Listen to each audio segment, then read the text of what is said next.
boo boo boo boo boo boo boo boo boo vaporwave. Oh, that reminds me, I should probably put these in the fic read section. Oh, I'm gonna sort all these files out, aren't I? That's naku naku. Yeah, these are probably that. I haven't recorded that one yet. How dumb am I? Pretty dang dumb, it seems. Let's just sort these last few songs so that I can take care of them now. I'll never ever have to think about those again.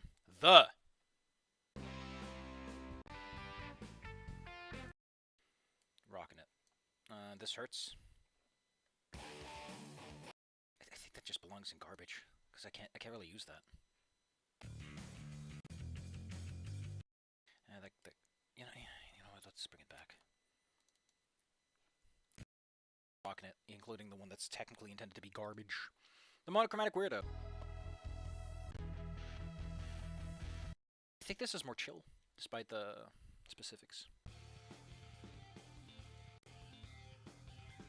This is more, I'll say rocking it. Rama de Rosas.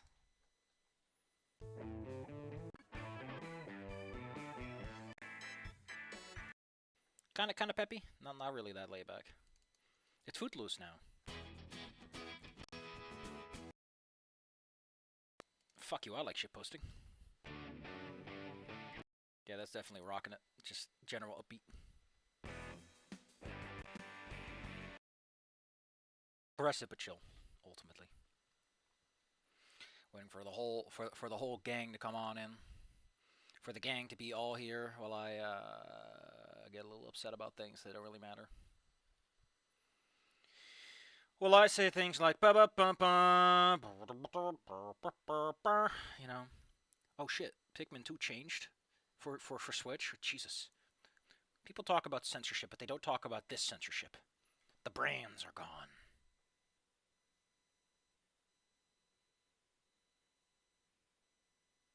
I like how the treasures look like something you find at Dollar Tree or any 99-cent store.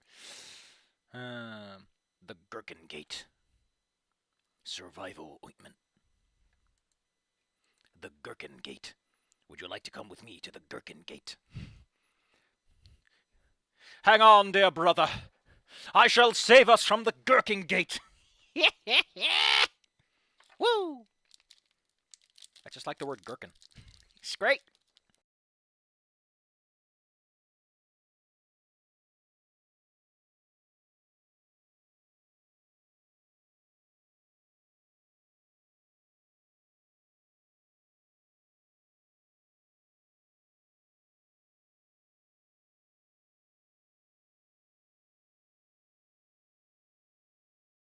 So if you're wondering, we're finishing chapter 7, and if I'm in any good mood, we'll do 8. But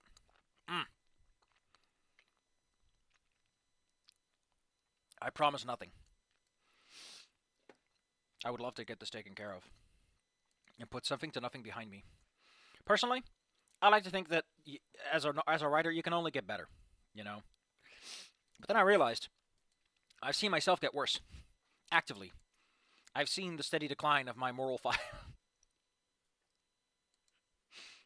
What does that even mean, Safi? I wish I had a prop gun that I could just pull out and make like little click-clack sounds. Or a shotgun. Just the thing that makes those sounds realistic enough that you can hear it on the microphone so that it sounds extra threatening. I don't want a soundboard. I want to be like an old radio show. I want to have a bunch of stupid props I can pull out and make noises with. You know? The art of the radio show is lost, and I like them.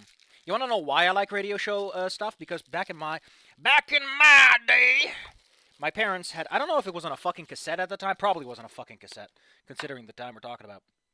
Maybe a CD. There was this thing called the Rizobus, also known as the Spooky Bus. There was a video game of that, I think, and I didn't know how to play it because I was stupid. I was very, very stupid and did not know how to play that game at all. Very confused by it. But it's basically the Spooky Bus. And the Spooky Bus had a little tape. Or a CD or whatever, and it had like a little radio audio show where you heard them, where you're like echoing footsteps as they walked up a spooky tower and the like. I don't remember too much of it, but I do remember that I liked it a lot. That was neat. Hold on. Let me see if I can find something about it. Oh no, it's Dutch. That means there's probably nothing. There's an Italian one! L'autobus del brivido. Nice. Why the hell does this exist in Spanish? What? Raamvertelling. Jesus.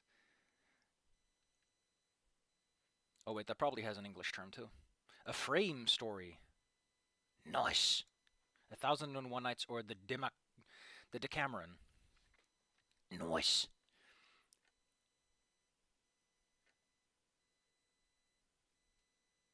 Yeah, but there's an audio version of this. I know there is. Yes! No.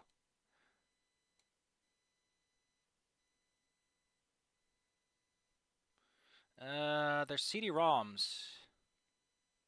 Okay, so there's CD-ROMs. That makes sense. 2008 was the last one in the series. Woof. Fucking woof. But we're talking about, like, yeah, at most 4.5. So, let's see. 2001, the musical. There's a musical? That might be it, actually. It might be a recording of the musical. What the hell does this even mean? In 2005, they made a movie about it. There's some discussion before that happened. And what does that mean? There was some discussion beforehand. Yeah, so people.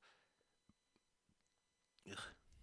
Oh, I lost my guts. My guts went all over the place. I can't find anything.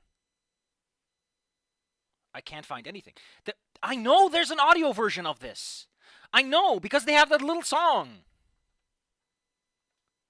Ugh! I know the song. I know the fucking song. Ugh. It says they're... I know they're not books. I know there is a recorded version of them. Or did those come with that CD game they mentioned? Or are they just audiobooks? No, they're not. There was a...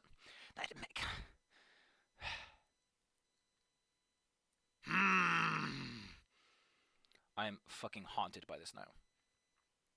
I'm so goddamn haunted by this right now. You have no idea. Hold on. Oh, there's a Wiki Kids. Maybe they know. Because, you know, they're Wiki for kids. Oh, this is just about the movie. And the book series at once. Get out of here, Paul Van Loon.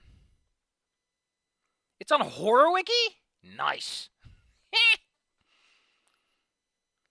Wiki beeld en geluid. What does that mean? Who are you? Who the fuck are you? Why are you referencing yourself? How are you a fucking reference page to yourself? Get out of here. Be gone. What is this wiki? Okay, that's fair enough. But then why do you only have a reference to a reference? I'm going to probably send in an angry letter or something. Oh, he wrote that. Oh, that's why I remember his name. It's on TV Tropes? Yeah, that is. And then John was a zombie.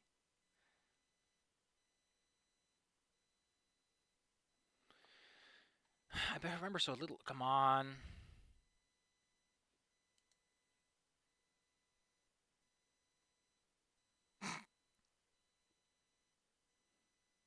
I'm impressed how much the fucking wiki, the TV Tropes has on this.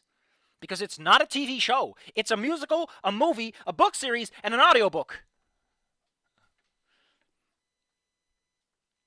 Most writers are right. What? Oh, I see.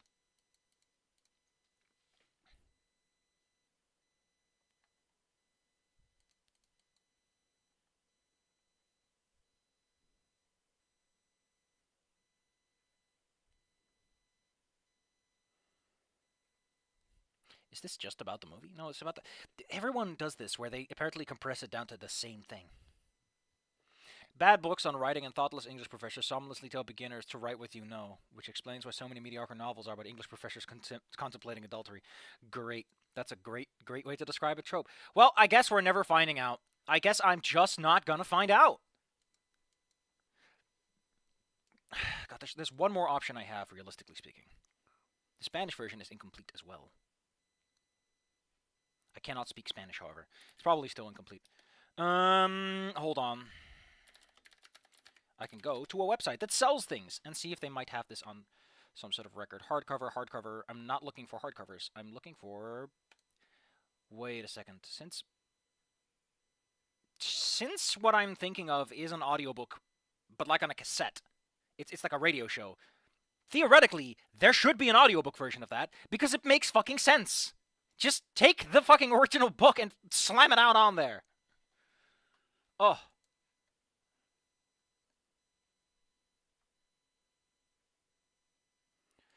I have no idea where to find this.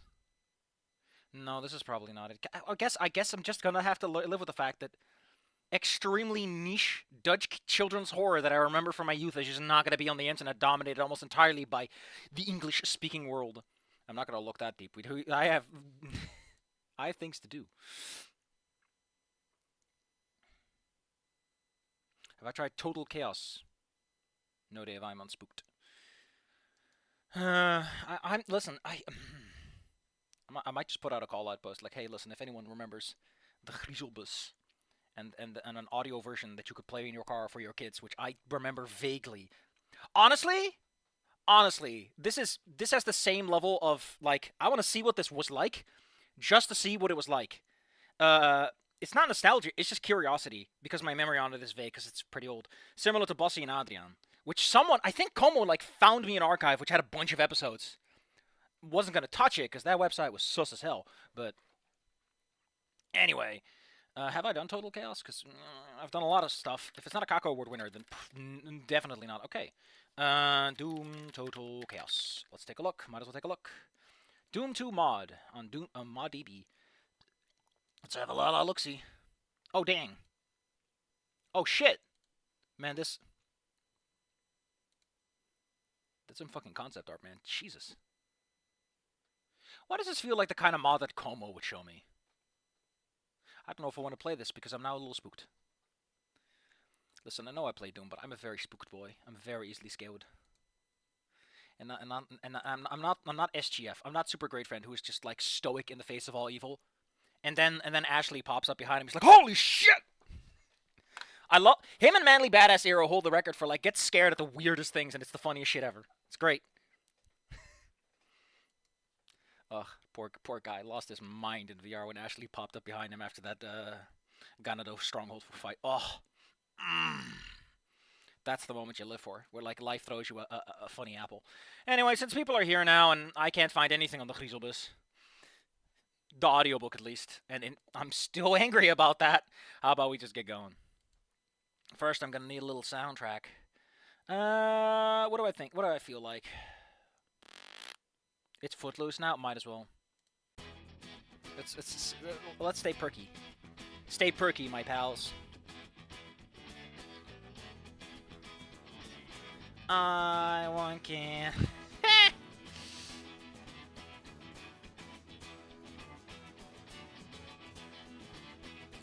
Can I point something out that I find about all this? So Anon is in this big fat hates himself going for it asshole situation, right? And then he has the time to be a fucking asshole memer. This does not work for one. Listen, hold on. Stop the show. Put the fucking stage down. Listen, when a character's in a deep situation emotionally, there is such a thing as comic relief. There's also such a thing as shooting the fucking mood in the foot. This moment shoots the whole thing in the foot, okay? You can't have Anon, who's having a fucking mental breakdown, go, "Owashi shinderu," and remove his glasses going, "Nothing personnel, kid." It kills the tension, because it reminds us Anon's actually in control, everything is fine, he's technically just being a big piss baby. Instead of Anon is actually losing himself to his emotions, because he has too much control over being a funny fucker. That only works if he's consistently a funny fucker, and even then it still kills the mood, because most people don't really believe that. It's bad for a main character to undermine his own emotional tension, is what I'm trying to say. Don't do it. I get it. I love those moments, and I love writing them, but on a second pass, I always take a shotgun, put it to my neck, and say, "Are you sure you want to die on this hill?" And usually I remove it. And when I don't, I have a really bad neck pain for a couple of days. And it better be worth it. Ow! Ooh! Anyway, I wish I had a prop shock. I don't want a soundboard. I do not want a soundboard. I want props. I want a stupid cowbell I can pull up from the side and go click, click, click, click, click. A shotgun I can go click, click. Not a soundboard. I don't want sound effects. I want you to hear it. If I ever get the money, I'm getting a special microphone specifically for the sound effects. You know, that's not next to my mouth. Ugh. I want to get a large cinder block and a sledgehammer, and it's like, great, I get to vacuum this now, so that I can be angry at myself just once. Just once. Anyway, Jeremy just gave Anon a big pep talk, and I lost my mind for some reason. I don't know why. Doesn't make any sense. I paused, really considering his words. Ever since NASA showed up, I like this song. It's also undercutting the fucking emotional tension of the scene. I'm just saying, guys. Ever since NASA showed up, I had been doing exactly the opposite of taking it easy and slow. Always trying to deal with him, or really my own issues, like they were an obstacle in a time trial. God, I forgot. After last night, and that lovely bit of writing that actually felt somewhat competent, I'm just reminded of run-on sentences that I don't like reading. Like, if you're gonna make a run-on sentence, at least make it a fucking banger, you know? Make me go, damn, I wish that sentence was shorter, but then I would miss out on this cool sentence. You know? Sell me on it. Make me hate myself for not liking it. That's... Ooh, I love those moments. I love playing a Doom WOD, and I'm like, I know what you're doing, Lost Civilization, and I fucking hate you because it doesn't work for me so much.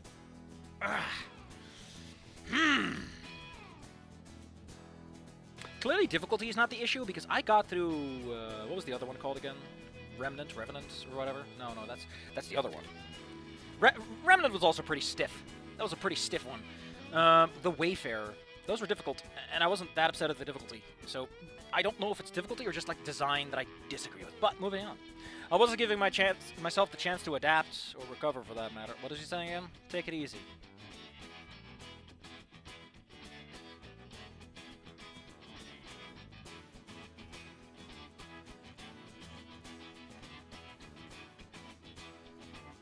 So this is just, hey, listen, I could tell through your fighting. Which, by the way, is what... That's what showing and telling is. That is not a complaint, that is not a criticism. That's just an observation of, like, you're just saying that Jeremy's capable of picking up on showing and telling. Which, fair enough. I kind of like that. Too bad he seems to exist only in scenes where it's emotionally, dramatically relevant instead of giving him, I don't know, a fucking moment where he gets to dance. And it's extremely gay, for no good reason. And the author then writes another chapter, and the chapter is exclusively that Jeremy is not gay. He was extremely gay last chapter. He's not gay. Okay? Please stop saying that. But he was, like, super gay. No! Oh, poor guy. I give him pat-pats. Sucks when that happens. It sucks when that happens. No. I tried to write a cool story about a guy who wins by being a big fat edgelord, and the only people who read it are girls who like pastel Lolita! Okay. Also, Jeremy, here's a weird thing to think about. Jeremy is like, what? He's in senior or close to that by now, right? I don't know. He was robbed of his homosexual. He was denied himself by the writer, which admittedly is a lot of writing. When you really get down to it. The writer is in control. Or some people like to call it the thermium argument. I paused, really considering his word, blah, blah, blah. Basically, Anon has shot himself in the foot and he isn't feeling a big boy about it. And it drove me to further anger and frustration when my mind and body obviously didn't take it well. So I want to talk about something. How about we have another chit-chat about stuff? And I put on a song that's not hilarious. I think a lot of people mistake the capacity for characters to have odd responses to emotional situations. You can have a character be like, I'm angry.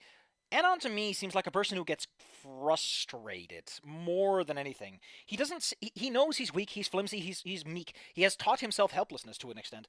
Anon would not get angry in this way. I feel like unless you change his character dramatically, he would be the kind of person who just mopes quietly in a corner. He seethes like your average 4chaner might. The average 4chaner isn't going to walk out into the street and shoot someone or go to a bar and angrily yell at his friends, you know. He's just going to seethe a little bit online. And from that perspective, it's kind of weird that Anon just beats the shit out of some guy and breaks open a punching bag. It's a change of character, which is fine. I feel that if the entire story is about Anon slowly changing feelings and his emotional state as a whole new person because he goes through childhood again, I don't know why you'd want to include the Nasser part unless it's like supposed to be the obstacle. I don't know. It's like you could line these things. You could line up the slits a bit better to get that moire pattern. That's all I'm saying. Get that destructive interference and make me laugh with joy. Anyway, I like to shitpost. It's not better. It's not better. I need another night to think. Don't you need another night to drink? Because technically you're old enough to drink, just not physically. Does. Man, you just hung on that sentence for an entire fucking page. Unless we exclude this, then it's more like half page.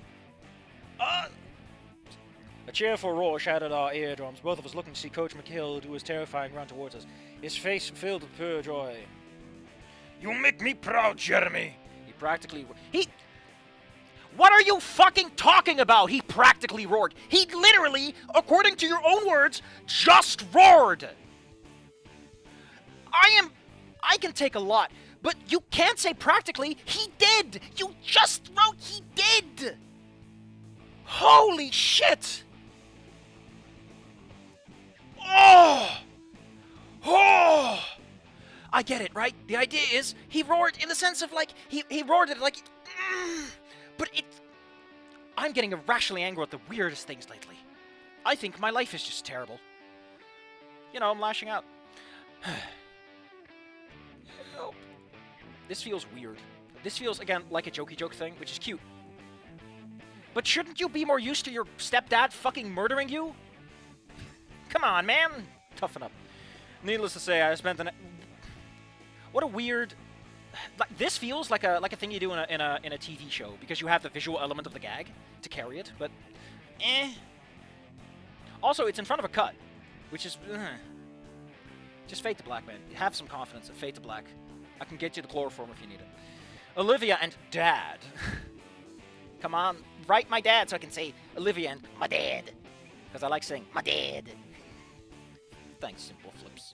Weren't home when I got back. The baryonyx having extra swim lessons today. The guys, does Olivia swim with her whoop whoop whoop whoop tail, or does Olivia swim with her splash splash splash splash feeties? Because she got that big fat tail to rudder rudder with. Does she swing it side to side, or does it go in spirals like a God, I wish I had props. Like an entire motor I could just turn on at a moment's notice and then suffocate myself. Forgot to turn it on. So I offered to vacuum some of the house, much to my mom's delight. So he's just Dad, but she is your mom. Anon, I see where your priorities lie. But in all honesty, I was more or less doing it for myself. The routine of cleaning giving me food for thought. There was no denying, yeah, it happened. I'm starting to notice that what also kind of annoys me is I think the reason it feels like there's so many single line is because there are a lot of single line paragraphs, right? So many of these paragraphs are 1 or 2 lines, which is not how paragraphs work. And because of how many white spaces we got, it just looks so decompressed. When it really isn't. You can use that for stylistic purposes. It's not used for stylistic purposes. There's no denying. Yeah, again, interesting philosophical discussion you can have. Did it actually happen? If Anon just remembers it, could his memories be... I got Nasser killed. No, you didn't. By all technicalities, what happened is that you didn't stop Nasser from dying. You probably could have texted him or something, I guess, if you want to give yourself any responsibility. But, like, Fang was going to do it anyway, and you really weren't thinking straight. I don't know how much blame you can really take onto yourself in this context. But now he was back. He isn't back. He never died. That's the... From your perspective, Anon, if you want to have a real fun discussion, from your perspective, Nasser is back. But, technically, that is not your Nasser. And more technically, that Nasser does not remember ever leaving. So, in all logical elements, Nasser is not back. He's always been there. You're just being weird about it. Perspective. But that's the definition of the term philosophy. We're not going into that today, but I will over time. I vacuumed the hallway before entering Olivia's room. Oh, man, listen, doing stuff for Mom. I know you're doing this for Mom. I know you're doing this for your mom. But you can't just go into a room, man. You do not know if Nasser's porn book is open. You do not want to see Big Dick Nasser. You don't want to see that, okay? I don't want to see that. He's underage at the moment. That's terrible. Like, Olivia's free to do what she wants. I don't want to know about it, okay? Don't look at it. Just put a blindfold on and Roomba around the room hitting things until you're certain you've probably hit every bit of the floor and leave. Her purple... Really? Is that why she wears the purple hoodie, so she blends in with her own walls? Decorated with paintings and drawings she had done in the past, with few discarded papers on the floor. I moved to pick them up, vacuuming up any scraps as I ran beside the bottom of her bed. Ran it beside the bottom of her bed. I'm gonna be a big pedant. Because of the technical sentence structures, it is implied that you ran the discarded papers on the floor against the bottom of the bed, because vacuuming does not mean you've suddenly switched the noun to the vacuum. Also, I guess it isn't plural, so you can make it that assumption, but it's a really weird stretch to not include the noun with the verb, with a pronoun. You know, they're called pronouns because they are professional about it. They don't need your names and acknowledgement. Only for the nuzzle to bump onto something. You're bumping into everything the whole time, Anna. You're vacuuming. That's just how you vacuum, okay? You gotta make sure that the vacuuming part goes against it so that you get everything in that nasty little corner. Or you know, take out the thing and you just go whoop right next to it. That's how you clean properly. Otherwise, you just get a dusty corner because the vacuums have those little brushes and they push everything around. I blink, noticing one of her notebooks protruding from beneath the bed. I've been slightly dislodged from its hiding spot. Not a very good hiding spot if a fucking vacuum can find it. Jesus, Olivia. How old are you? Get smarter. Why does she have school books beneath the bed? Maybe she likes reading them before bed. It's a good place to stockpile them. In fact, wasn't the exact same book she was drawing on during the afternoon by the field? Hold on, I can't do this while this spunky song is spunking up my ears.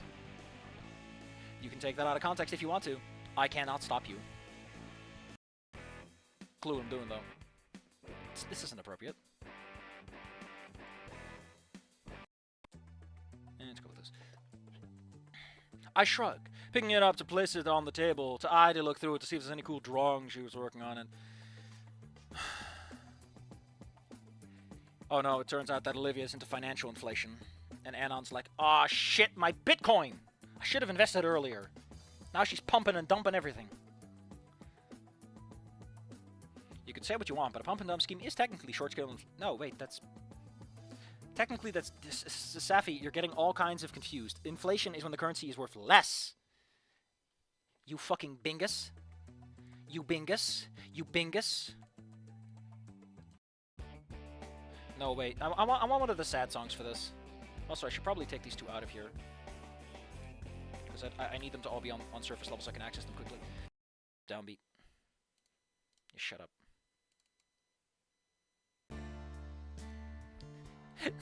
Wrong. Very wrong. Good enough. Oh. Oh my fucking god! What the fuck am I? I didn't fucking know it. I had expected to find some works in progress, seeing how protective Olivia was of it, and yet I couldn't have been more horrifically and horrifically wrong. Those words are too close for you to use both of them. I feel like you should use contrasting words because that's kind of what you're implying. Especially since they're both just used as power words, you know. Because all of it was NASA. So, have you ever shared PE together? I just want to know how gay this really is. I got my gameometer and my gaydar ready. My spectrogamometer as well. You know those funny things they use? A spectrograph. I think it's called a spectrograph. You can get those for the gays too. Prints out a pride flag of the appropriate color. No clue how it works, but it just magically functions. You gotta hit it with the needle though. Works every time. They hate it. The needle. They hate the needle. Just so we're clear. Just page after page of pure, unadulterated, unfiltered, primal NASA. Drawings and doodles of the pterodactyl, growing more and more suggestive. As the pages went on, I was unable to stop myself from turning to the next like I was viewing a morbid life leak. Okay. Anon. I'm gonna put my hand on your hand and tell you. Anon, the fact you are incapable of stopping means you're gay. I'm sorry to tell you, Anon, I'm gonna need your straight card. I'm gonna take your straight card. I'm gonna put it in the paper cutter, paper ripper, whatever they call it. It's gone now, Anon. It's gone now. It's up to you, whatever you're buying or not, but man, straight people do not they look at this and they go, I'm done. They close the book, they throw it out the window, they pretend they saw nothing. This is not morbid curiosity, and don't lie to anyone in the room. This is what I was talking about. Be awakened. Gaze upon Nasser's spelt chest and narrow waist. Ooh. And the worst part of it is how well it was drawn, because Olivia's so fucking good as an artist. Some of the drawings of him looking like they were trying to be a museum piece if they were... Oh, Anon, stop... Stop saying gay shit. Come on. You're convincing no one you're straight after this. If you're saying, oh man, he looks so good. Oh no, wait. This is that SpongeBob joke where he's like, where Squidward is like, oh no, he's hot. I finally averted my gaze towards the wall. He's just too smoking for you. Now realizing why the Baryonyx have been acting weird the past few days. She had a crush on NASA. Completely lovesick, too. I don't know, Anon. I think lovesick is not the same as being horny. But it's a teenager, so I think it's all mixed up at that point. They can't separate the feelings because they're just too new. You know, that's perfectly fair. That's why you gotta teach the kids about emotions, because otherwise they'll think that red and orange are the same color. You know, in medieval times they actually thought that. He's not beating the allegations with this one. The real reason he's upset about this is because he has a crush on Nasser now too, and it's a love triangle. It's a love triangle where one of the people insists that he's not romantically interested in one of the spokes. Oh, I'm not trying to break. I'm not trying to break him up. I swear. I just think Nasser deserves better. He deserves and he just looks around the room. Garbage. Posterita. And it got me thinking, too, about Olivia's, well, you know, frankly, kind of creepy, but also kind of charming perception she had about the dinosaur. And my own skewed perception I had of Nasser. Why are you using pterodactyl and then Nasser? This is the perfect moment to use pronouns, my man. This is literally what pronouns came into existence for. Just saying, buddy. To her, he was this perfect pterodactyl student-athlete who had crash-landed into her and stolen her heart. Oh shit, he's a mugger. Hell. I don't think Olivia even knows his name. I mean, if she did, you would have seen that name 1,000 times under every piece. I assure you. Yet to me, he was NASA, a reminder of my failures. Is on that Broly booster. I don't even know what that means, but that sounds so fucking funny for no reason. I don't know what it means, and I still think it's funny. Something about the idea. Oh. A reminder that I fucked up. And now a reminder to fuck him. Up! Up! Up! But maybe that didn't have to be the case for me anymore. The sound of the door suddenly opening brought me back. My mother happily greeting Dad and Olivia as I like how you keep calling her my mother, my mom, but Dad is just Dad. Get fucked in on. I know that, you know, relationships are like... Actually, relationships are the other way around. You're supposed to have a better relationship with your mom. Because your dad is also a man, and therefore your relationship with him is clouded by the fact that you have certain expectations of masculinity to live up to. Which, you know, is unhealthy for a relationship, but it's kind of how it tends to work out for a lot of people. All I'm saying is that Oedipus was onto something. What does that mean, Safi? As I shut the book I thought he put the book away. No, he opened it. He just looked away. Sorry, Safi, you're stupid. As I shut the book closed, placing it back beneath the bed before quickly leaving her room, pretending I was vacuuming the hallway. If Olivia's super smart, she puts like a hair in it. So that, to anyone else, it's like, oh, that's just a hair. But to her, it's like, the proof is in the pudding. After a few seconds, Olivia comes upstairs, towel wrapped over a purple swimsuit as she pauses in the hallway, watching as I vacuum the corners. Did she... Like, Listen, when I got swimming lessons when I was a little baby idiot, I didn't get into the car with a fucking towel. I was dry by that point, and I usually had a jacket on. You know? So you don't catch a fucking cold. I see why he's calling her his mother, since she clearly does not know about the jacket rule for moms.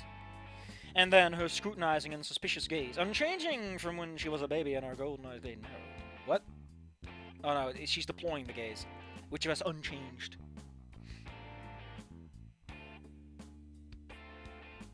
You might want to cut back on the ellipses, man. You've been using them a lot lately. They're like the semicolon, a little symbol best used sparingly.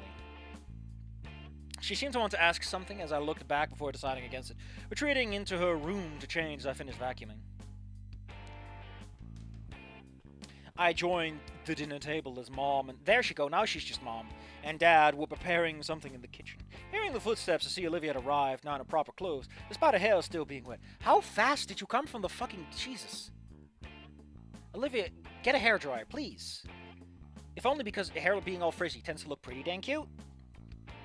She then seemed to notice the dinner wasn't ready yet, about to turn tail and retreat upstairs before I called out. Olivia... Oh no, Anon is gay now. Olivia! She turned her head, gold grey eyes peering at me. Mom and Dad should be done with dinner any second. Do you want to take a seat? Woo?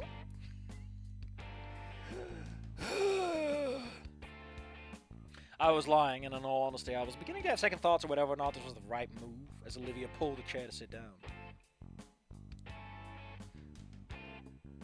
Wait, your house has a separate kitchen and dining room? Damn, son. This man's living plush.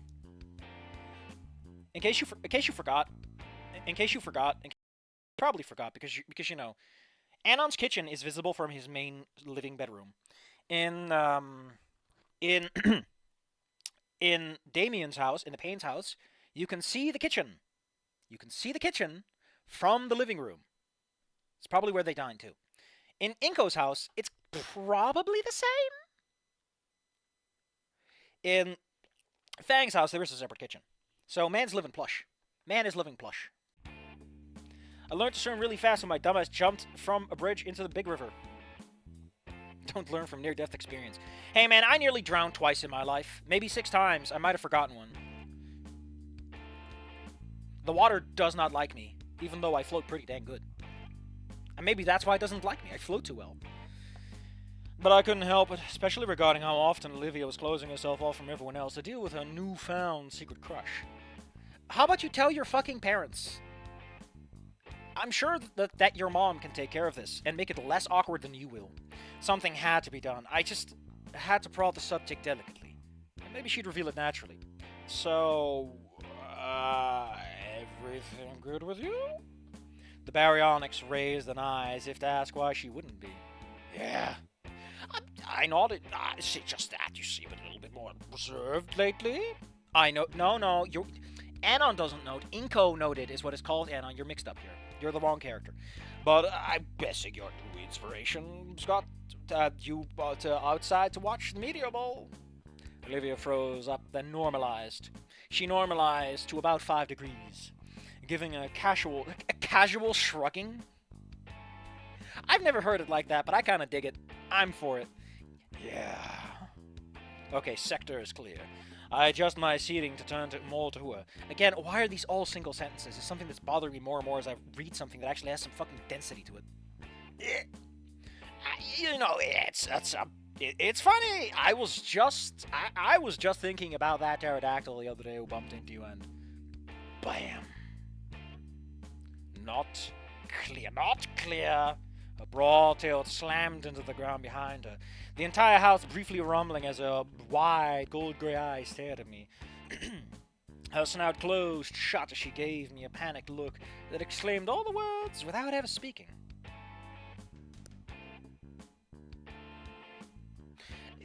I don't know. Again, I try to avoid writing like this a lot because it honestly feels like you're insecure about your metaphors when you get the specific. That's why you say a panic look that said it all. Yeah. Oh no, it's because there's a follow-up. I would like to point out that this should probably be between, not quotation marks. What are they? Okay, hold on. What the fuck is this? Why do I type in quotation mark and it goes quotation marks latex? Oh, because of the fucking text editor, that's why. Shit, I hate that fucking text editor, okay? I hate that text editor because every time I see it, I'm like, this has to do with what? Oh, the text editor. Why did they call it latex? Why did you fucking call it latex? What is wrong with you? Listen, I know it's like 40 years old, and it's older than than much of the fetish. But come on. Also, oh, it's pronounced latex. Latex. Fuck you. You goddamn clown. Pronouncing and writing it. Oh. Get the fuck out of here. The letters T-E-X come from the Greek capital letters for Tau, Epsilon, and Chi. Text derives from the ancient... Get out of here, you snobby bastard. I can smell the snob from here. Oh, wait, singles are also quotation marks? Excuse me? Hold the phone.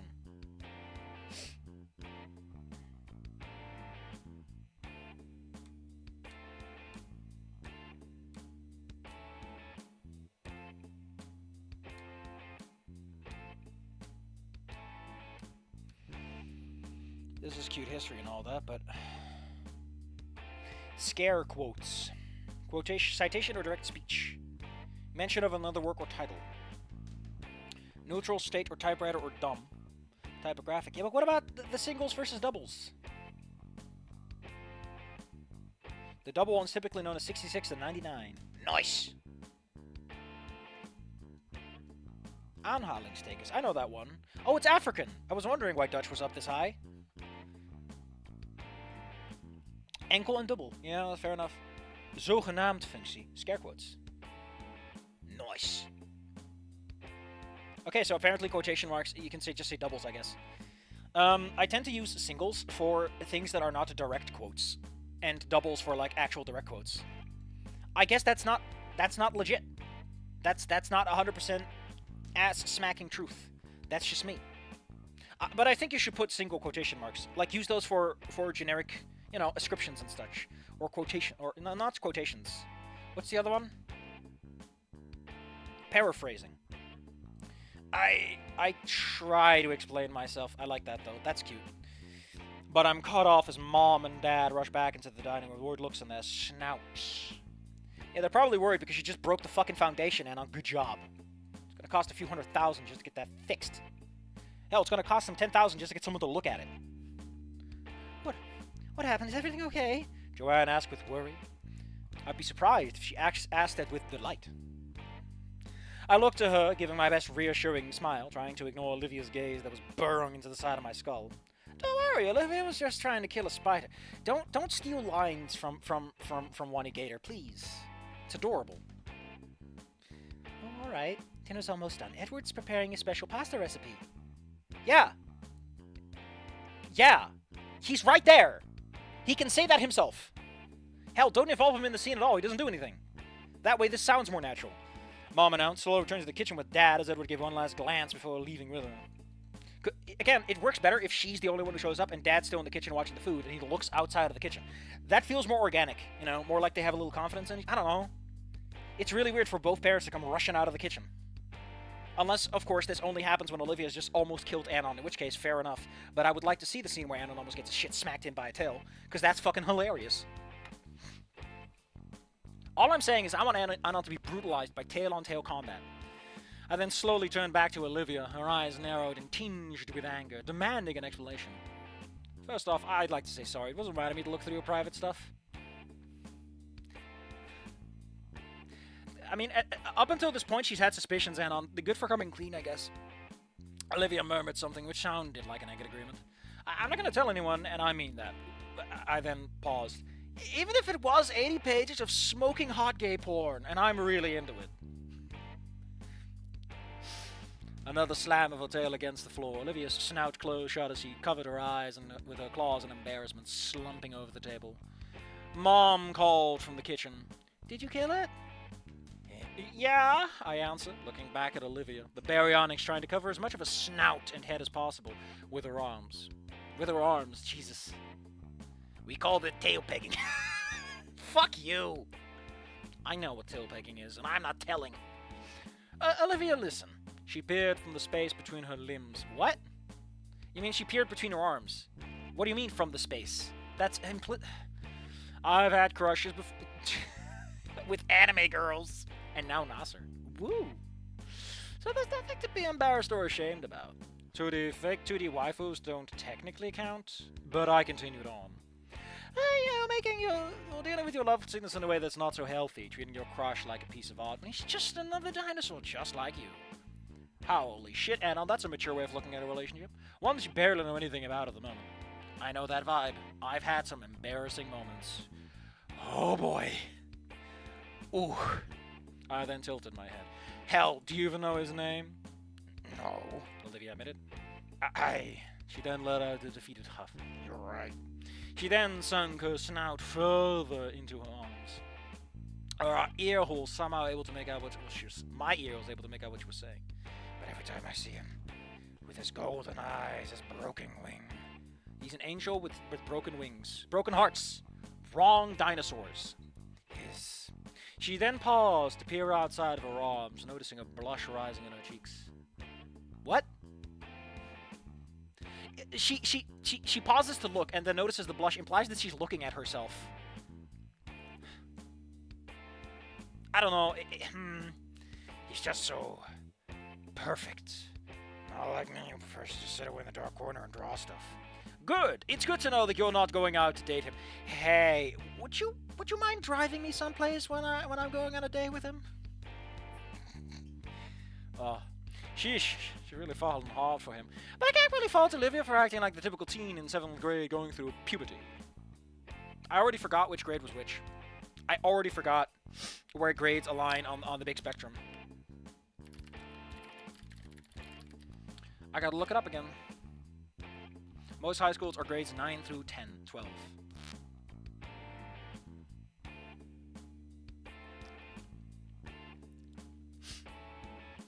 It's very different in Dutch. Grade 8 is like you're about to graduate. Holy shit, they got the whole layout on how high school works. The typical day. 4 to 8, 40 to 90 minutes. Man, I can learn everything I need to for writing oddly accurate fanfiction, I guess. No one cares. He's just so perfect. He's so dweemy. But every time I've tried to talk with him again, I freeze up before I even try anything.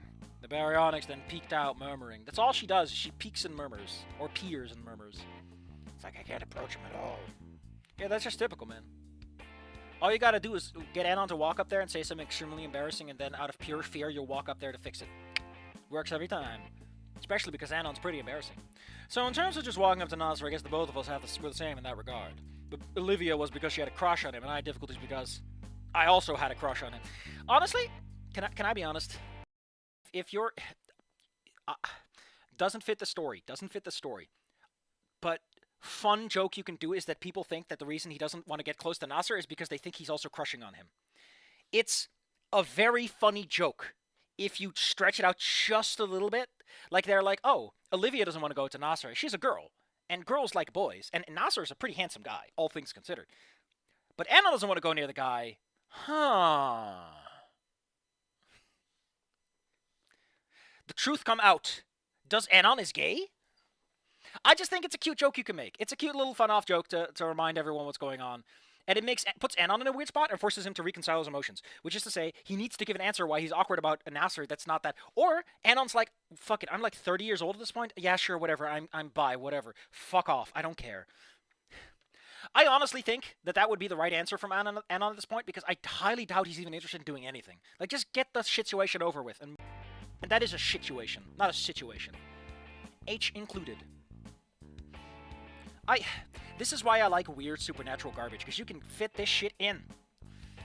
Well, her perceptions of Nasser weren't comparable in the slightest, but I would be lying if I didn't feel some solidarity with her as I began to think. To quote the senator, he's not beating the allegations.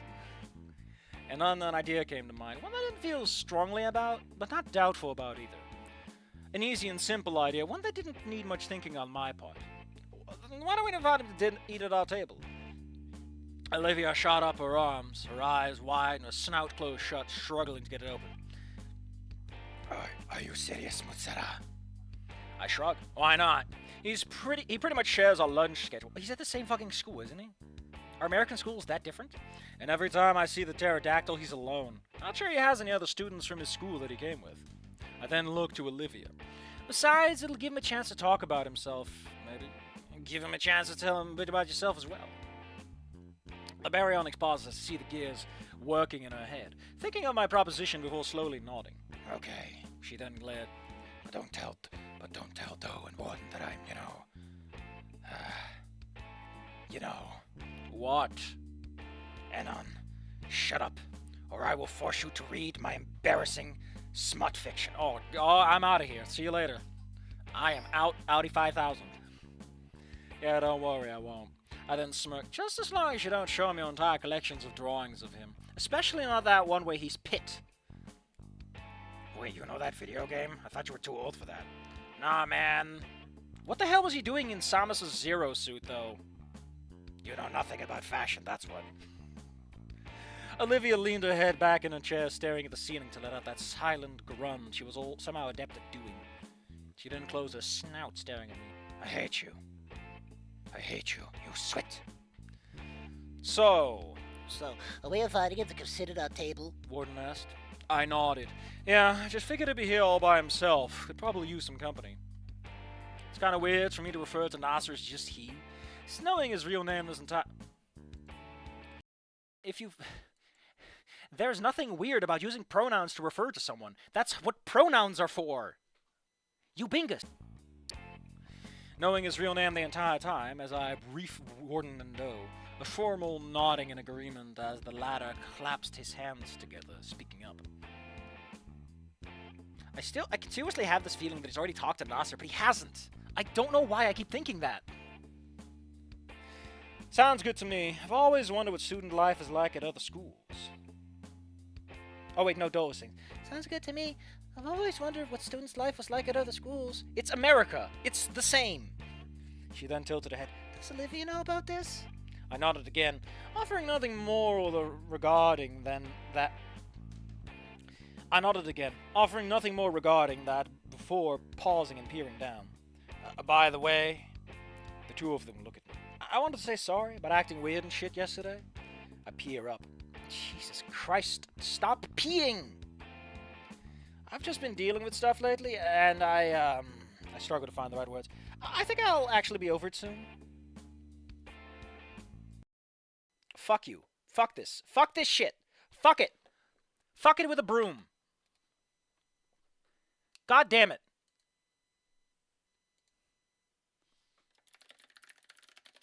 No, Anon.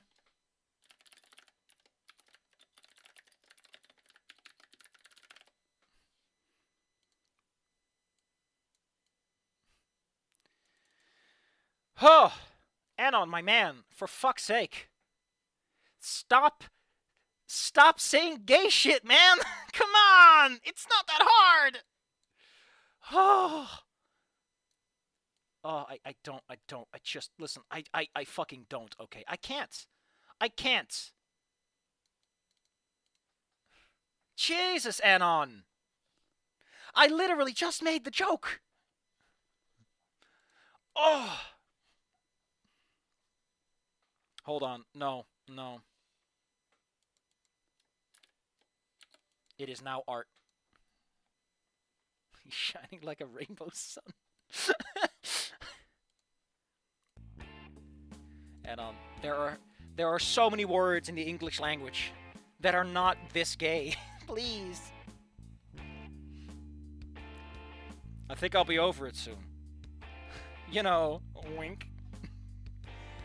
It's cool, man. No need to apologize at all. Warden said with a smile on his snout. Yeah, to be honest, I really didn't notice too much of. He just looked kind of stressed, it's normal. It's not even senior year. Imagine this guy go to CGU.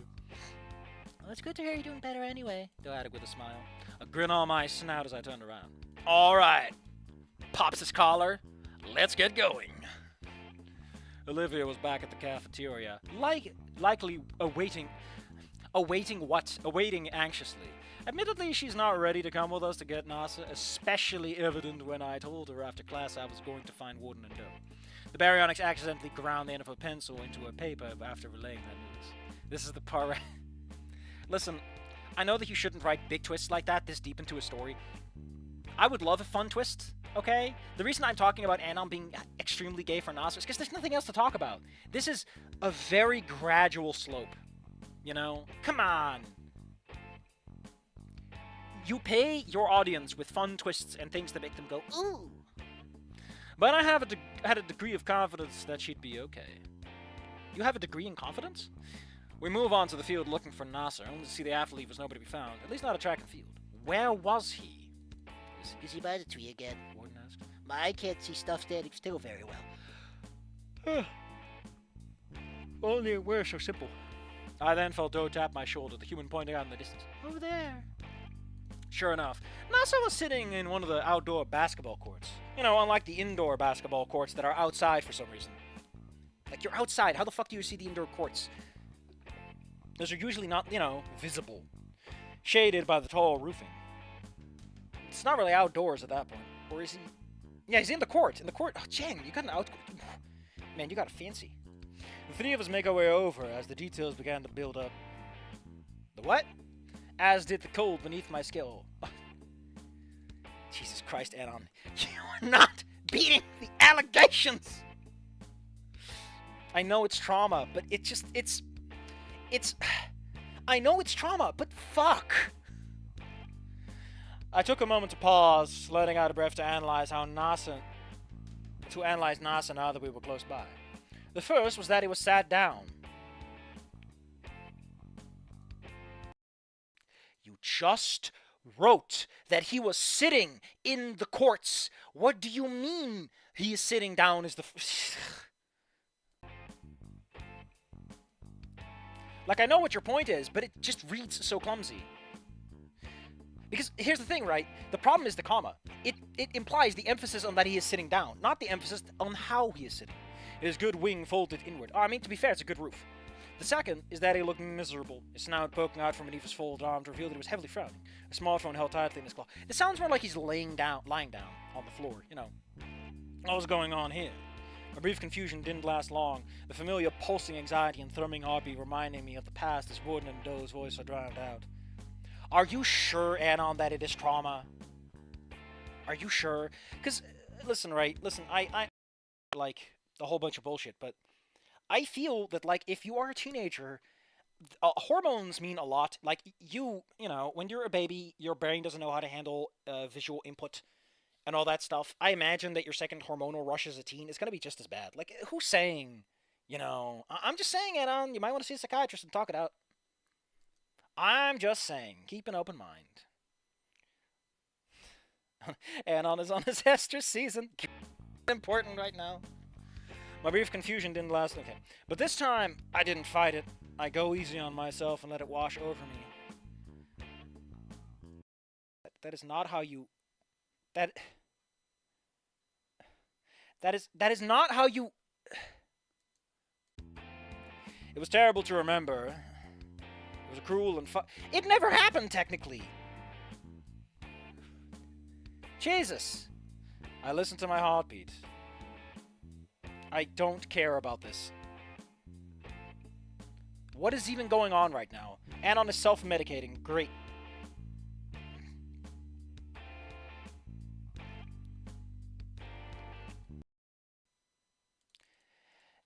Anon, you are not beating the allegations if you are having a fucking flashback montage.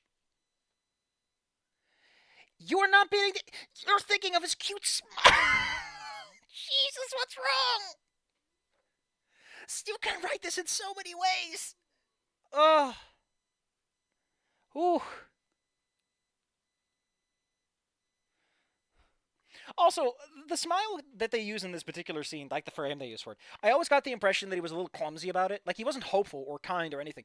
Nasser was just kind of like, yours? You know, like he's trying to cover for himself. I remember how much it had pissed me off looking back, but now all I could feel was nostalgic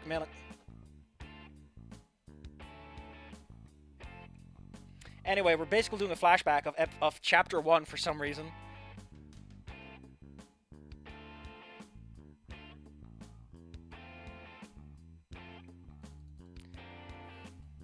I'm so done. But it brought to me one more snippet that I vividly recall. It was the night after the double date, Mr. Ripley having kicked Nasser out briefly for having Fang and me some privacy for the day. We were both sitting on the sidewalk, kicking stones in the road. Nasser done a real solid for me, so I listened to him. like, I'm not allowed to have problems on my own, blah, blah, blah, blah. The Gator's going off like the counter at Chernobyl. I am so tempted to put down a comment that's like, holy shit, you wrote Anon's so goddamn horny. But I don't comment on AO3 because no one wants my opinion, I assure you. I'll just get yelled at. Always the ball of gray and orange stress. Oh, you're so worried about him, man. But what he had said before I'd left, thanks for sticking around. His golden eyes Listen, let me tell you something, right? Let me give you a quick sexy writing tip from your boy who's written a bunch of smut and romance stuff, okay? I've written the penis going in the vagina. Don't describe his eyes golden. It again makes it sound like you think he's handsome or pretty or that he has a certain beauty to him, which you're thinking of memories that are trying to reassure yourself that everything is fine. Describe his eyes as relieved. You know, he's relieved. Don't describe them as golden. Also, everyone calls them amber. That is the canon description. I'm done. You traitor. You traitor. The time when he hung... when that hunk slammed into me. Oh, I get it. Why? Okay, I'm being punked. I'm being punked. This is done just to fuck with me. I get it. NASA wasn't my failure. NASA was. NASA is.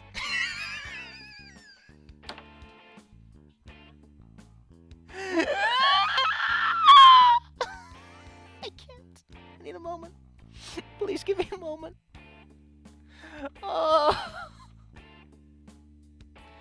Oh.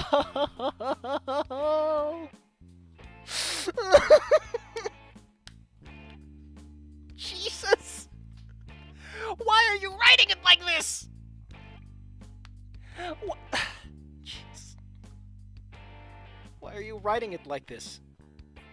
This is so structure and context coded as like the romantic reveal.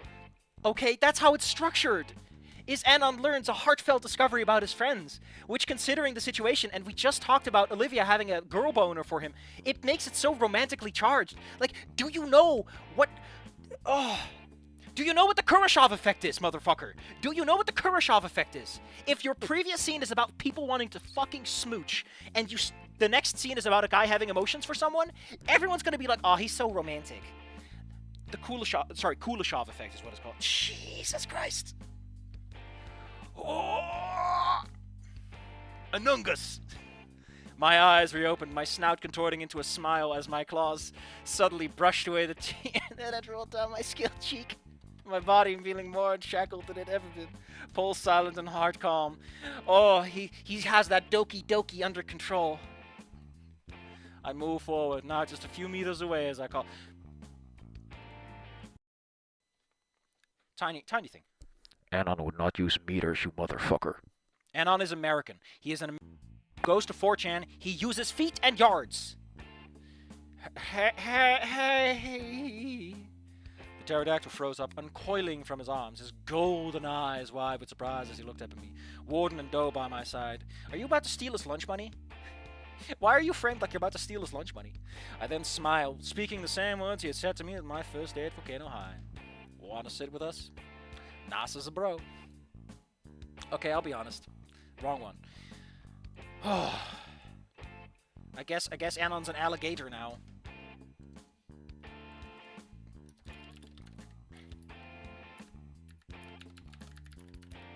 There. Fuck. Oh. Okay. So much is forgiven. So much is forgiven. So much is forgiven.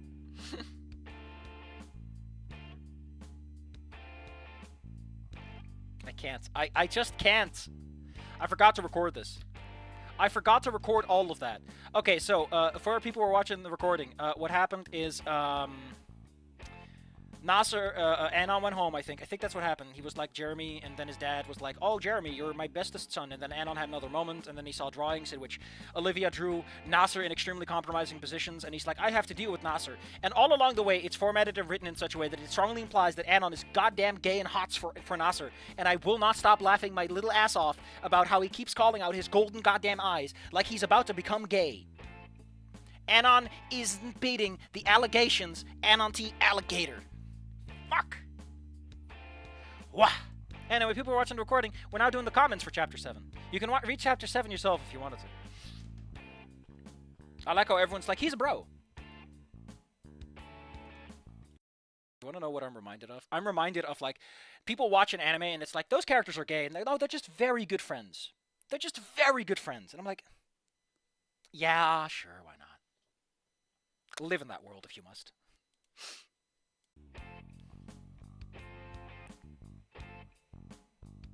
What world building? Desert Fox 123, what fucking world building? The world has not been built. This has all been character. Jesus.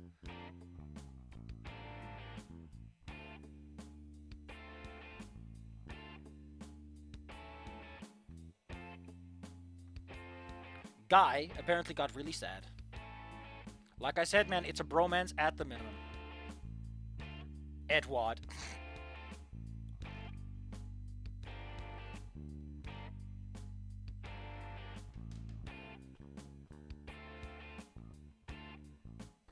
Anungus, and the health bar at the bottom appears. Oh, shit. Okay, listen. I wasn't going to. But after unlocking the truth of Anon's sexuality, we have to. I don't know. I don't know. I just don't know. Fuck. In the Griezobus.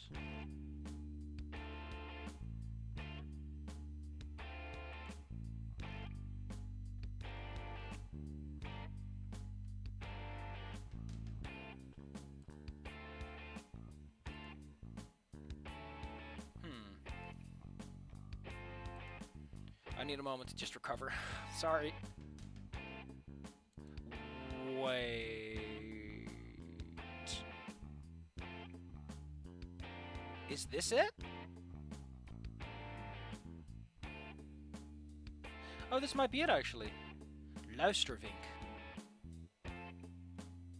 That might actually be it. I think I found it. Or at least I got as close as I really wanted to get. Hold on, I gotta look something up. The people who are watching this recording are probably slightly confused, and like I said, man, it's extremely.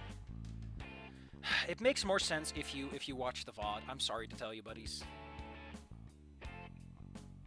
The subtle plush of his. I think we all know that Arthur here has what it takes. Alexa, play Just the Two of Us. Olivia had dug her snout deeper into her notebook upon seeing us return with Nasser in tow. The pterodactyl had noticed the baryonyx as well, his golden eyes widening briefly to indicate that he had recognized Olivia as the girl he crashed into the other day. So, I got a quick question for people. If you were Nasser, you'd probably be like, are they going to slam dunk me for this or something? Because, like, this seems kind of like an accusatory... Alright. And for the record, it was not my idea to have the two sit directly beside each other. It just so happened that it was the closest chair to Nasser when he arrived, the pterodactyl folding his good wing and folding, and sitting down as Olivia pretended to be further absorbed in the notebook. Please, Olivia, do not write porn when someone's sitting next to you. That is rude. Warden was the first to us. So what's your name, man? Nasser seemed caught off guard, despite the normal question. Oh, me? He then gave a nervous smile. My name's Nasser Aaron. He said the name I always knew before extending his claw. Nice to meet you. He extends one claw and no more. Gonna give Nasser a swirl. Nasser, we heard that you've been fucking with our gator girl, so we're gonna have to slick our pompadours and give you a swirly, buddy. And why did you say it like that? Say it like what? What? We're getting pompadours? I thought we were just gonna... Duh, why do you have a pompadour? What, didn't you get the email? That was an email? It seemed a little too formal for the occasion, but I don't really blame Nasser for being a little awkward. He was the popular kid at Volcano High, but outside of his comfort zone, you mean his stomping ground, and especially outside of the school, he was far of his element here. Oh, we're doing Warden had to stand up to accept it. a Warden Jack. And I'm yawning. Ow. They shook on it as Doe placed her hand on her chest, standing to accept his claw. And I'm Domaret. Dumaret. I'm Domaret. Nice to meet you, Nasser. Nasser nodded, turning his snout. Hold on, we have to check the snout calculator. How much is snout said this time? 29. Jesus. We got a really high snout concentration, about 2/3, 1/3 down. Nasser nodded, turning his snout to me with his claw open. Again, claws are like the fingertips. They're not the whole hand. Oh, fuck it. Awkward greeting or not, I mean, I guess it could be the hand. I don't know. Let's look it up. Let's see if I'm crock full of shit. The curved, pointy, horny nail on each digit of birds, lizards, and some mammals. Okay. A mechanical device resembling a claw, the pincer of a scorpion. Either pair of hooked appendages. Okay, so it seems to be just limited to that. Okay, well, I guess I was right. Claw. Same in Dutch, actually. Just said a little differently. Awkward greeting or not, it felt good, super good to meet Nasser again after so... I'm not putting the text back up. I'm not putting the text back up. I'm not putting the text back up. I swing my arm to the side and clap my claw against my own. What? Grasping it with... Oh, with his own. Grasping it with a smile on my snout. And a nuggus. Good to have you here at the table, bro. Nasser seemed slightly surprised. Hopefully not too overwhelmed with thy sudden outwardness. Thankfully, he smiles back, shaking our hand clasp. Hand clasp? I think that's correct, but it's still not a word you see much. Thanks. He then relinquishes his arm. Arm? Jesus, really weird word choice here. I'm gonna have someone who speaks English look at this next time. Turning to Olivia. And you are? I peer past his shoulder to try and give Olivia a reassuring smile. Are you sitting next to him or not?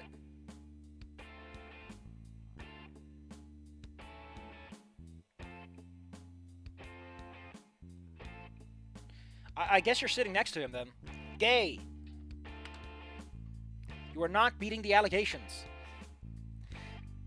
She doesn't see it. Instead, the baryonic somehow reads even more deeply into a notebook for a few seconds, before reaching for a vodka tea and taking a big, nervous swig. She was already distant when it came to meeting new people, but to meet her crush for the first time, it was going to be tough for her. It's alright. I've met a few crushes. It's fine. You'll live. Admittedly, all of my crushes were super embarrassing. They were the worst. This was going to be tough for her. Slowly, Nasser's good wing began to droop. His head slowly oh god, they're actually using the wing for emoting. Good job. His head slowly peering away as he unfortunately began to get the wrong impression. A flash of Olivia's gold-grey eyes appeared between him and the book, realizing she had to say something. I'm going to slap myself if I yawn again. And with tremendous force, she stood up from her seat, so suddenly that her tail that tipped her chair back as it fell on the floor with a loud clatter, startling Nasser and the rest of us. Aren't lunch table benches, like, attached to the table? Olivia. Nasser looked back, taken aback. Ugh. I mean, I do it like that. I totally write that line just to be smart. My name's Olivia, and, She seemed... then she didn't seem to get a hold of herself, more calmly saying the next part. I'm not angry about the time you crashed into me. You swit. It seemed so random and out of pocket to declare, especially since it happened a few days ago. But ironically, Olivia had somehow hit the nail perfectly on the head as Nasser let out a huge sigh of relief. Now no longer as tense as his good wing assumed a normal position. Oh, thank God. I thought this was really gonna be...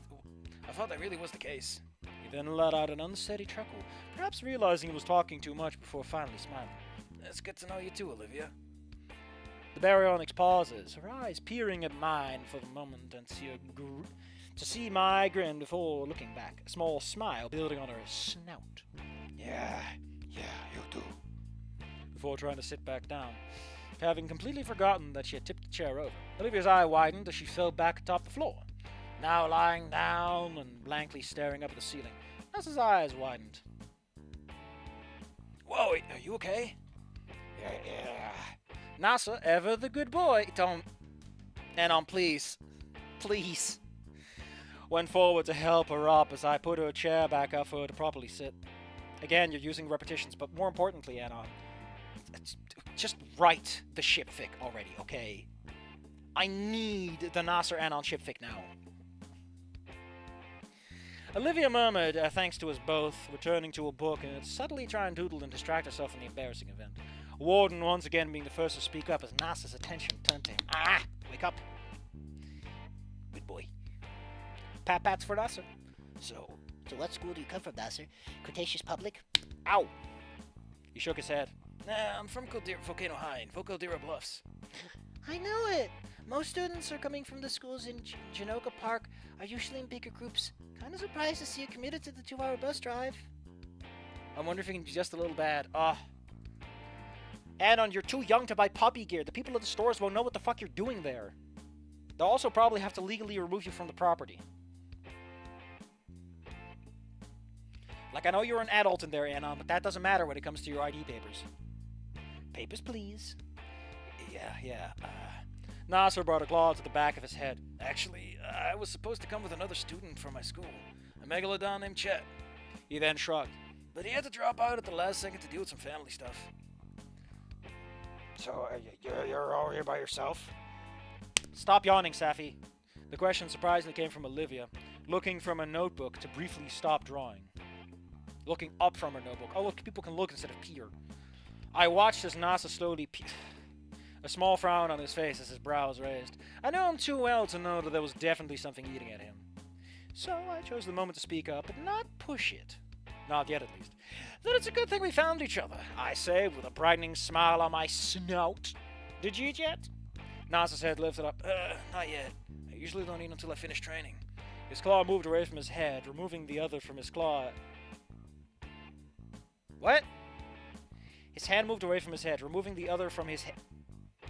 Okay, I don't know what the hell he's doing, but he's clutching at his growling stomach. Which is now, actually. You guys got any recommendations from the cafeteria? Steak's good. Just keep in mind it's gonna be tough to chew sometimes. Will do. Let me just... He reached into his pocket before freezing up, feeling on his other pocket. The telltale sign of... I left my wallet at the dorm. Nasa simply said before slumping down. I would say said simply works a bit better. Into his chair, a devastated look on his face.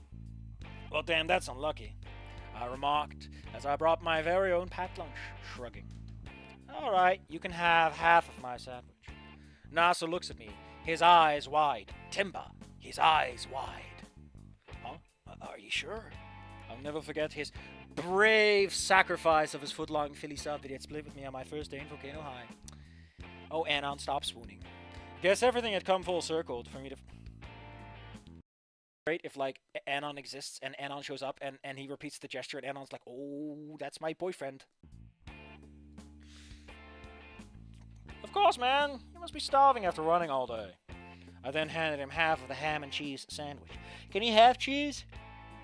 Seems a little herbivore to me. Or omnivore, actually. Actually, I don't know what milk would fall under.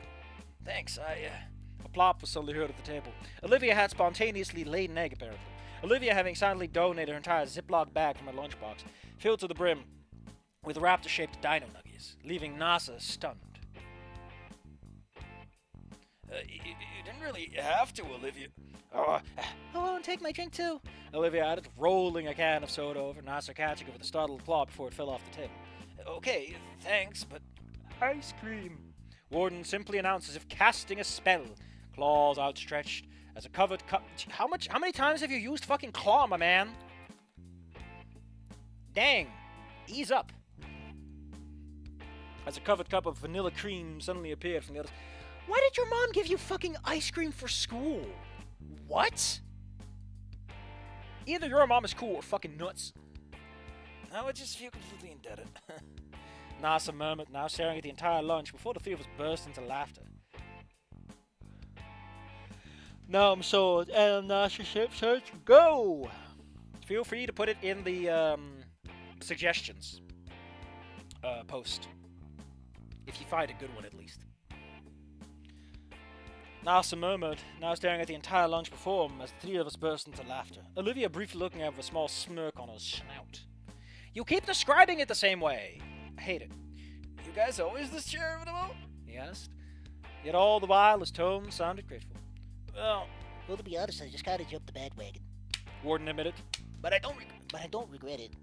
He then seemed to remember. Oh yeah, we also got a boxing club at the school. Probably not a good idea to eat ice cream anyway.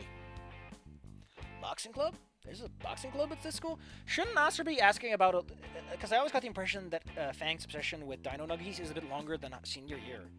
I feel that'd be a cute moment to, like, introduce... Talking about, right? This is a great moment to introduce that. There's a specific chill beat I'm looking for right now. Yeah, it does sound like a time they're gonna try to poison him. No, I'm looking for... Oh. Oh. Ah. It's a little happy song. Yeah, I don't know, I've been part of it since 4th grade. Stop yawning! Since 4th grade? Damn. Nasa looked at me. Well, that explains your grip. Felt like my dad's hand there for a minute. He said with a chuckle, not realizing he had dropped one of the biggest compliments I've ever gotten. What the...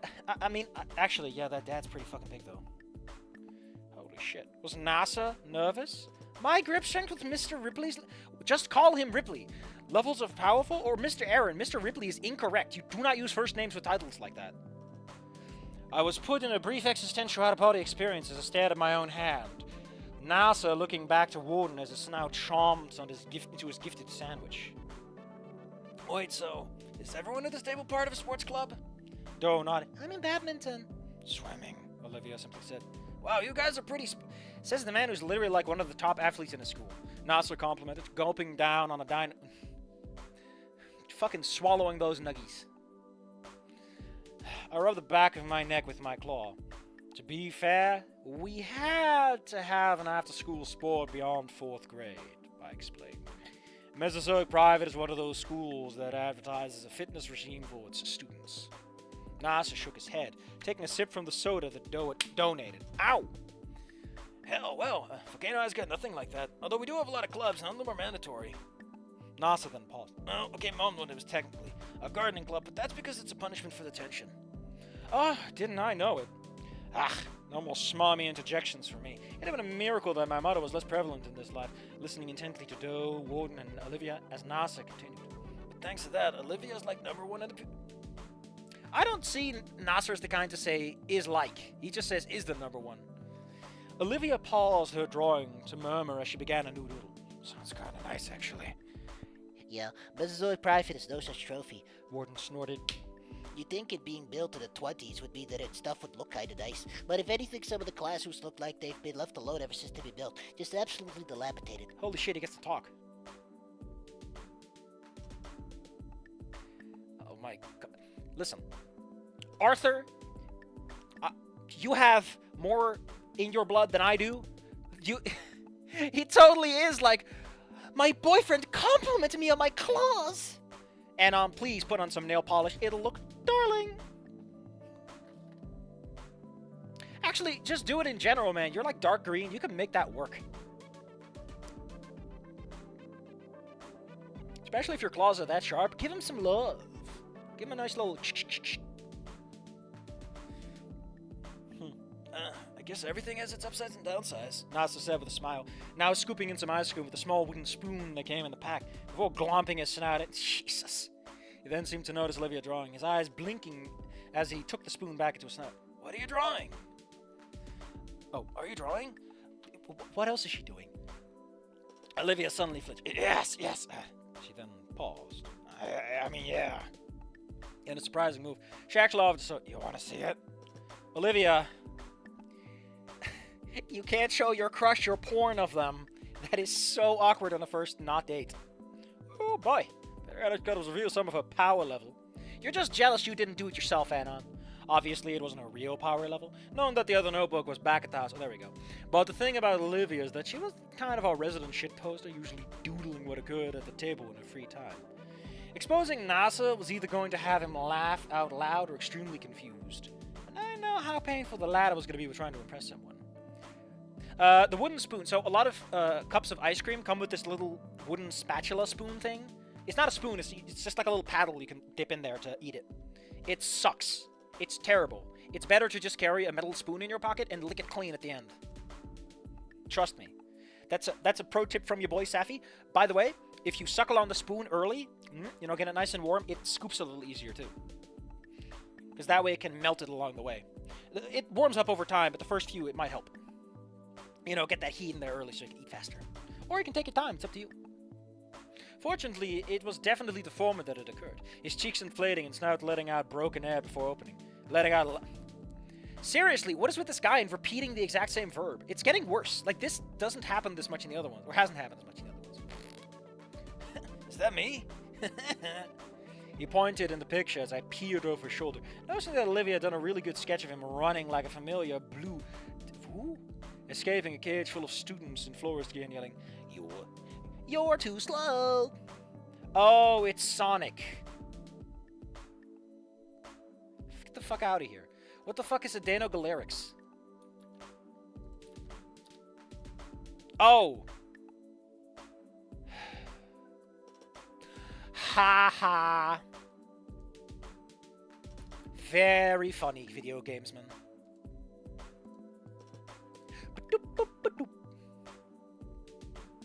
His good wing drawn more like a sailboat that was giving him wind, all the other random doodles like a warden in a wizard's getup summoning an ice cream. She drew that in like 5 minutes? How the fuck did you do that, Olivia? This conversation's been going on for like, what, 2 to 5 minutes? Doe tossing a can at high speeds, her body morphed into a typical shonen protagonist build of a certain Joji's strange Fuck off, that's not how you do that. That's a bad spoof. You want to capture the essence, so you should go with Go-Go. Or Momo. Minky, Minky, Minky, Minky, Minky, Momo! But Minky Momo isn't Levi style. Jesus. And then there was me lying on the floor, more like an inanimate doll communicating through a small speech bubble. Defeating a sandwich only makes it tastier. This is slander, I argued in faux outrage. I'll have you know I've never committed a hate crime on a sandwich, and so I wouldn't know that fact. Olivia, you're not Rohan from JoJo Part 4. I don't know what that means. I argue my case as I cross my arms. You already argued, dumbass. Slander is spoken. In print, it's libel. Olivia fact-checked with a smug smirk before giving Doe and Warden a brief look at a notebook. Well, why do I look so super scary? Oh, why do I look so super scary? Stop yawning, idiot. I should grow a beard when I grow up. Olivia then returned the paper to his side, looking at Nasa. Do you like it? Are you kidding?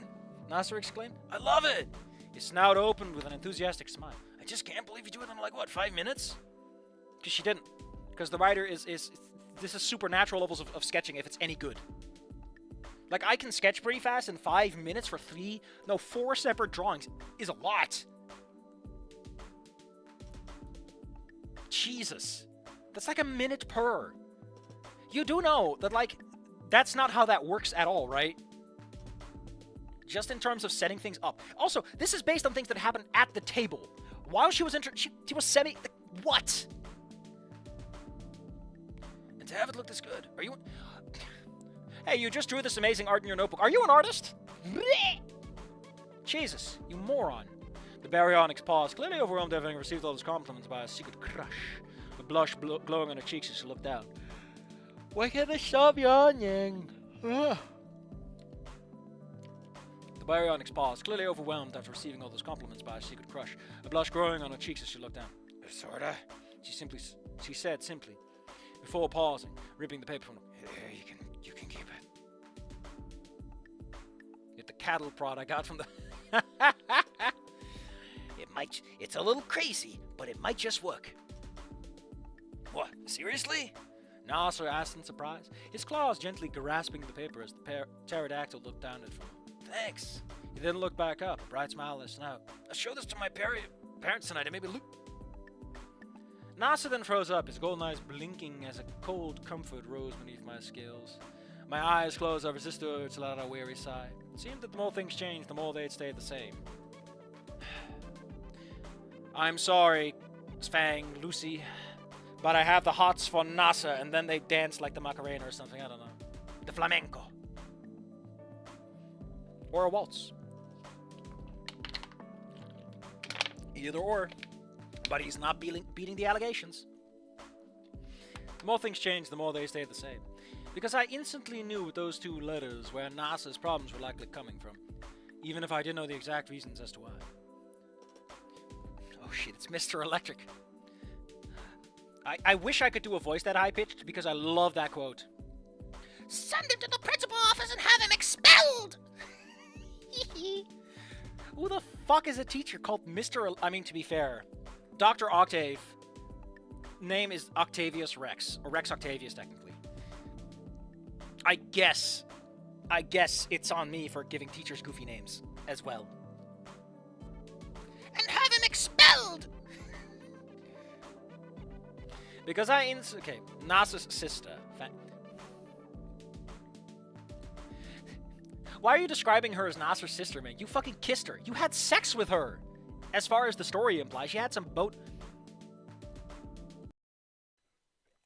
Doesn't it say something that one of the most obviously they definitely had sex moments in the entirety of Snoot Game is pretty much the worst ending? Food for thought.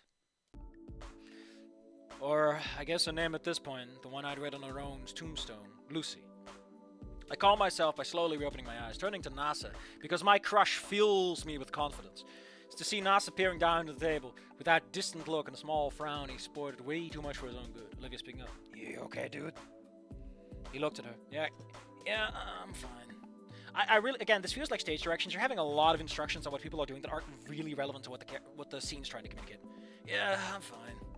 Nasa then paused, his snout briefly opening and closing as if he wanted to say something to Olivia, before he suddenly looked conscious of the rest of us listening in. Never mind, it's nothing. He wants to tell her that he has a crush on Anon.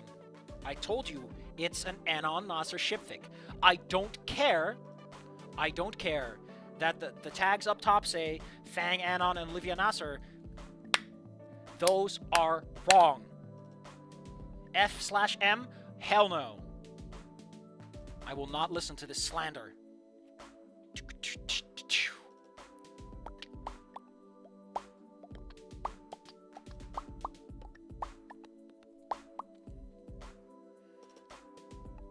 The pterodactyl then checked his smartphone. I should probably get back to studying. He then began to stand, a grateful look on his snout. Thanks a lot, guys. I'll find some way to pay you back for all you did for me. So, like in writing, you don't really need these kinds of situational markers unless they communicate emotional intent. You can just have him sit down until he actually leaves, and then just say that he leaves. You don't gotta be that specific. Especially not timing-wise. It just isn't that important. You can start by stopping by when you have free time, I say with a smirk on my snout. Not often we get to hang out with a student. Jesus Christ, Anon, just ask him out on a date! So, as this goes on, I guess I'm going to be writing my own Nasser Anon fanfic, literally in parallel on stream, I guess. I think Scary Dave's going to be so confused when he shows up next week. I'm not actually going to write anything, I don't have the energy for it, but we'll pretend that we're getting brief glimpses of the fic in my dreams. Nasser paused before because I need to entertain myself somehow. Nasser paused before nodding. Sure thing. He then looked away with one last smile. Jeez, everyone is fucking smiling and smirking. Checking his phone in an anxious manner as soon as his back was turned, leaving the cafeteria. Olivia's drawing held gently in his other claw. Claws are not hands! The silence over our table made it pretty obvious that we all knew something was wrong. And it seemed Olivia was the most affected by that fact. Resting her snout over her claw, she stared at what Nasser was. Before we could say a word, the bell rung. And all our food was still hardly eaten, our eyes widening. That's because you're fucking stupid. Crap.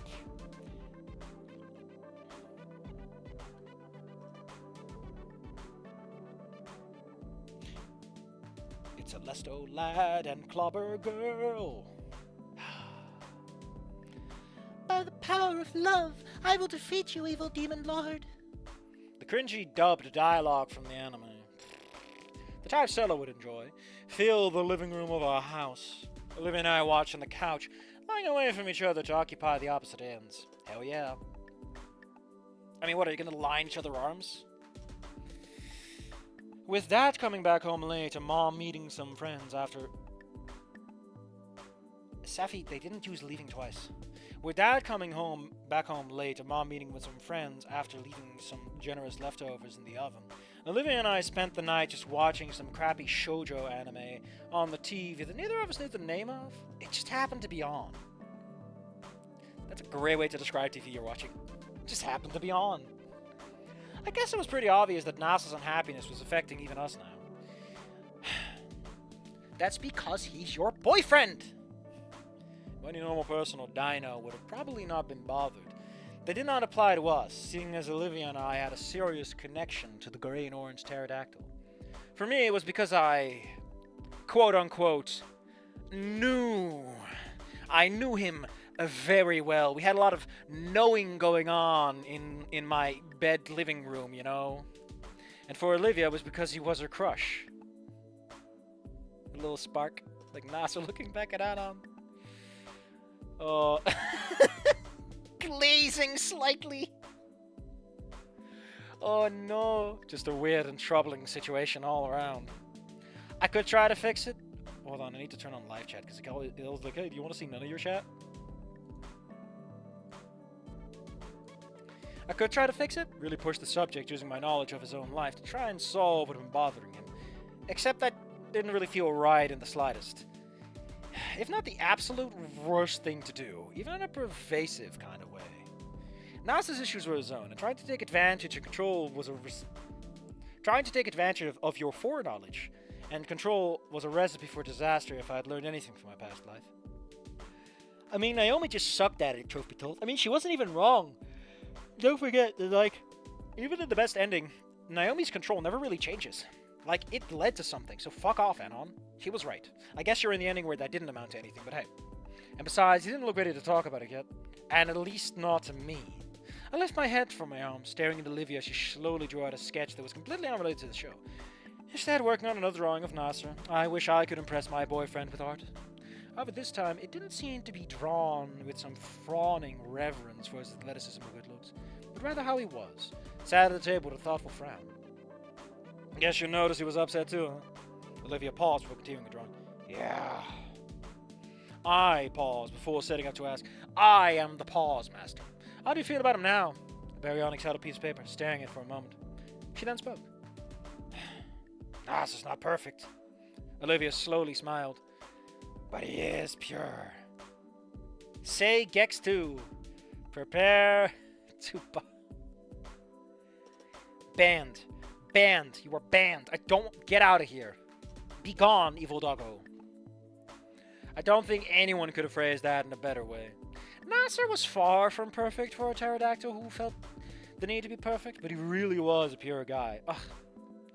He's such a pure guy, he doesn't have a single backbone in his body. The type you really did want to help me up. I really should just get out a skirt for this, shouldn't I? Not beating the allegations. Barring the fact that he was also naive and liable to do the wrong thing at the worst time. Now, I want to help him out and stuff. She lowered the paper. I don't know how. Nothing wrong with not knowing that, I said with a reassuring smirk. Why are you smirking? Sitting beside her. You're on the same couch. If everyone could fix each other's problems, then we wouldn't have them. My smile slowly disappeared. What? Nasser got his own issues, Olivia, just like everybody, but just quote Spears. Everyone fighting their own battles. Come on. I guess the best thing to do is just be there for him and talk, and if you need someone to talk... No! You've learned nothing, Anon, you dweeb. Yeah, Olivia slowly agreed. Nasser wasn't ready to share his troubles with the group, but maybe he would with Olivia if I had read his expression right. And as for why...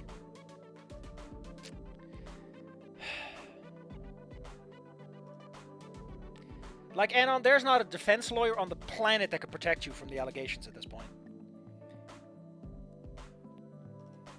Well, I kind of knew the answers from my parents back when Olivia had first moved in. As I had been there for her, she was now being there for someone else. She's not even 18. How could she have learned this? She's so isolated. Olivia had clearly shown that she cared for NASA, and that was more than enough.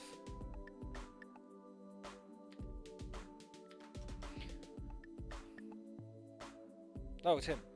Well, this skin mouse is freaking intense. Billy exclaimed. Nutty Trudon sat beside the car on the Taurus, adjusting his glasses to nod. Stop yawning. To that, I agree. With a sip of ale. Sounds like a zone rife with random encounters.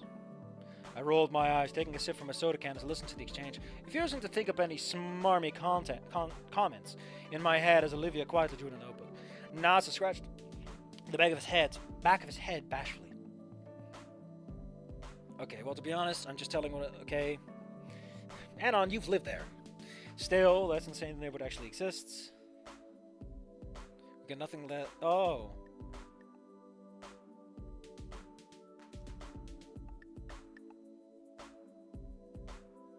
I'm lost on who is in this scene and who's talking. You have not properly established what the fuck's going on, buddy. Is Anon sitting at their table? Are they talking to Nasser, who would logically know about Skid Row? Like, for all the miscellaneous details you include on what characters are doing action-wise, you sure aren't setting the scene properly. Greatest thing that exists, we've got nothing like that in Chinook Park. Did a crucial blessing. Isaac C. Kleiner. The Trudeau named Isaac. What are we doing here? Why are we focusing on Billy? He wasn't around for like a whole chapter. Quick goodbye to Nasser. Okay, so Nasser of Volcano. You fucking nerd. The only way to save this timeline is for someone to vigorously make out with Nasser. Wait, what? And because Olivia doesn't have the heart... Anon, I said I would do it. I guess if Olivia doesn't have the heart to kiss Nasser, it'll fall to me. Anon, I said I would kiss him. For fuck's sake. Yeah, I'm a lot more okay kissing. I will sacrifice my straightness. Come here, my pterodactyl.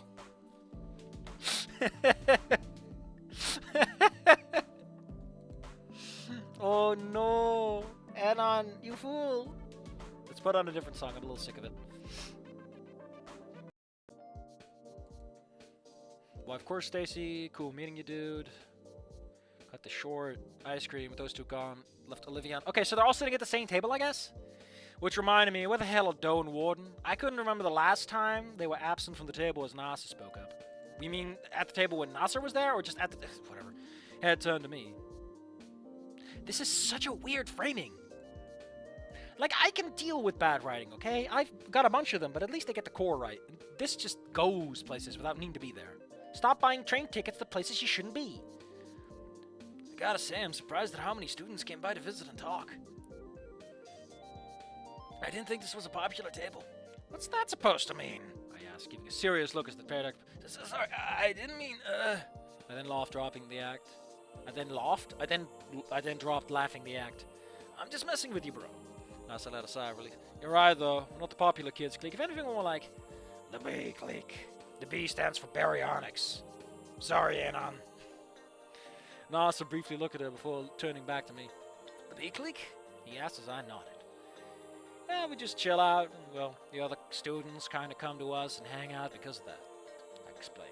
No drama or gossip around us here, just cool vibes.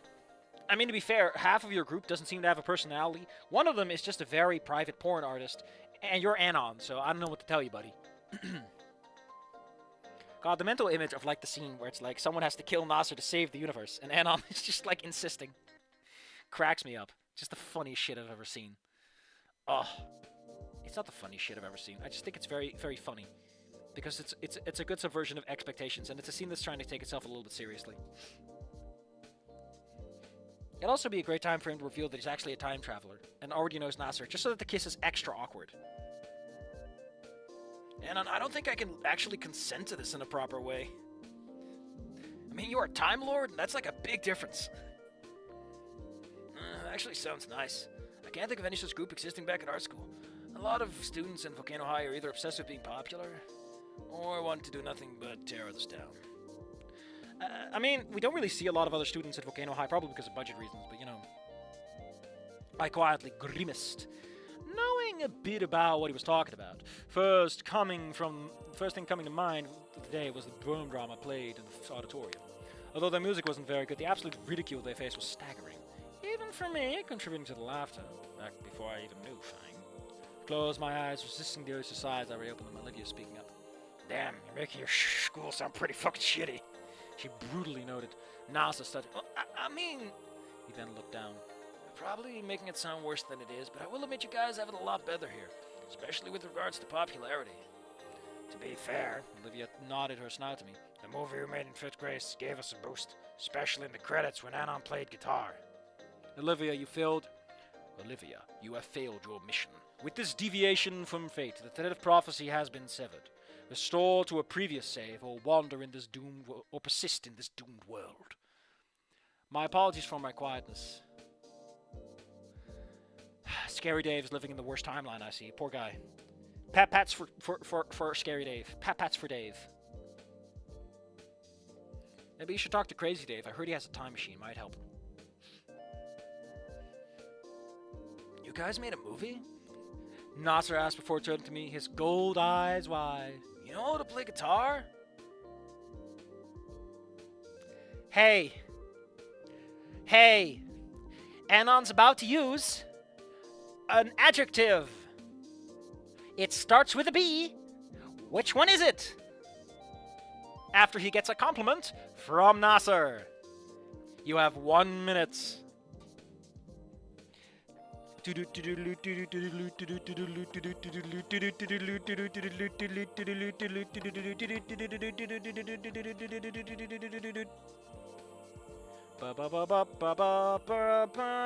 Nobody answered. I'm very disappointed in you. Honestly, I'm a bit fast about this. I'm not used to this long latency. It's for my safety and yours.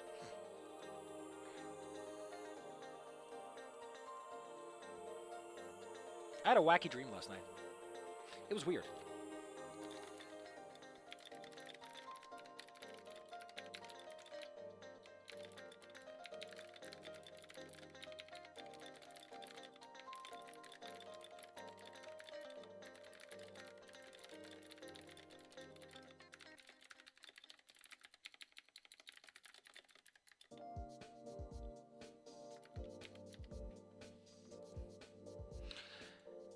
All right. Anon isn't beating the allegations. Well, now was my turn to be bashful and stuttery at those beautiful golden eyes compliment. Jesus fucking Christ, Anon. I can't. I just can't. I can't. I really wasn't the type to jerk off my ego, unless it was to be ironic. But you're jerking off to something else here, buddy! In fact, just the other day, Doe had leaked to me that some girls actually found me attractive, especially after hearing me play to the credits of our Literally E movie. Now that'd have been a total mindfuck, especially considering in my past life, not a single dino, or even person like me growing up. That's because you don't like girls, Anon. You keep dreamily thinking about Nasser! Oh, shit, I'm losing it. I'll dabble a few lessons and stuff. I could play decently well. I explained it off, Nasa nodding. That's cool, my sis, He paused again. Words caught in the snout as he looked at. Oh boy. It was obvious that his problem was stemming from Fang, Lucy at this point. I quickly decided to move on. Well, if we're talking about popularity, then you gotta know that students literally pay Olivia for her artwork. The baryonyx looked at me with shock, as if unbelieving that I was putting her in this position after doing me dirty. Yet she seemed to change her mind as Nasa turned to her with a smile on his snout. I can believe that. I look at Olivia, a slight smirk on my snout. Got any works to show now? Are you trying to get her to show off her pornography? Because you want... There are better ways to break up this love triangle, my man. I put my arm over her shoulder. Time for Sappy T. Cupid to show up. I got my little bow ready. I got my little wings ready. I got a little halo. I got a diaper. I'm pretty sure he wears a robe. Okay. Guess that guy at the store ripped me off. Thank God. Fuck. Hold on, everyone. I gotta bring this back and get some actual... Robe? No, it's called a toga, I think. Get a toga. Fucking hell. Can I just tie like a curtain or something?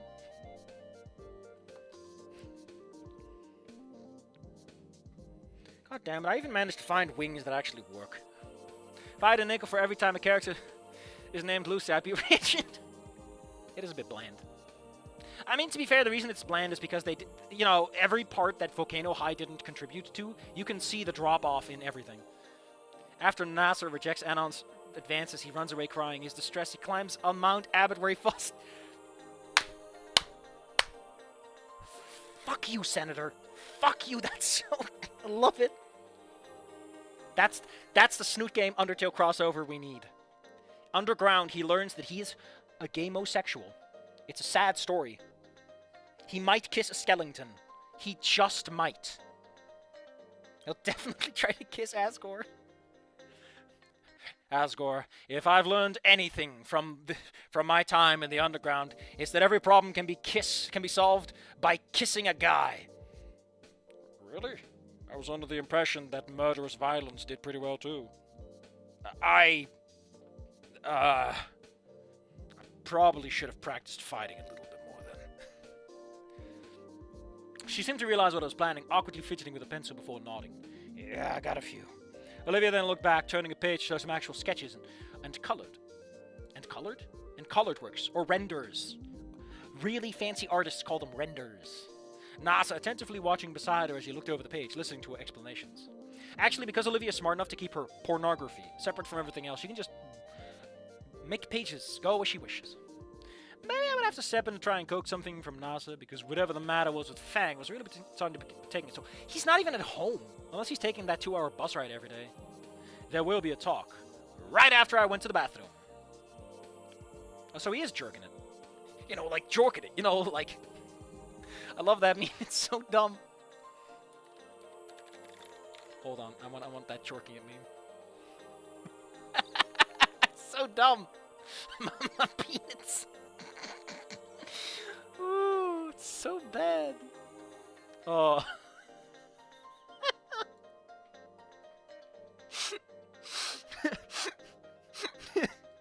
Oh.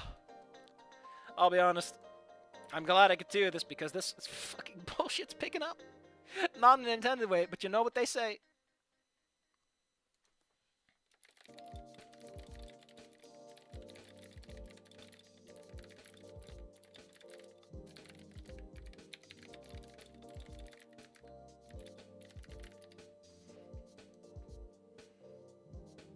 Dang.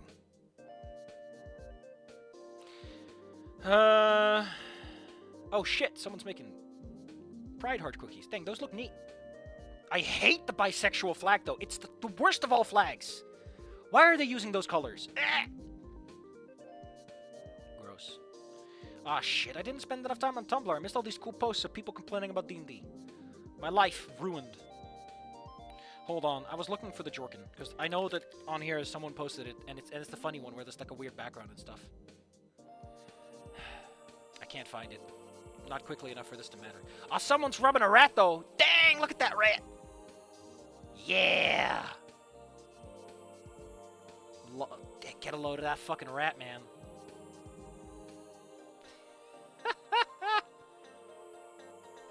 Alright, enough distractions. I placed my... Holy shit. That came out of nowhere. And when I say jorking it, I mean having a drink of water because my throat's dry.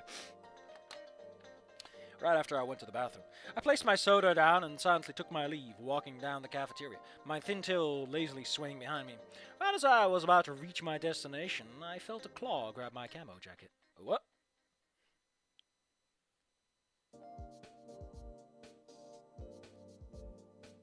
Oh no, I'm talking about Tumblr, buddy.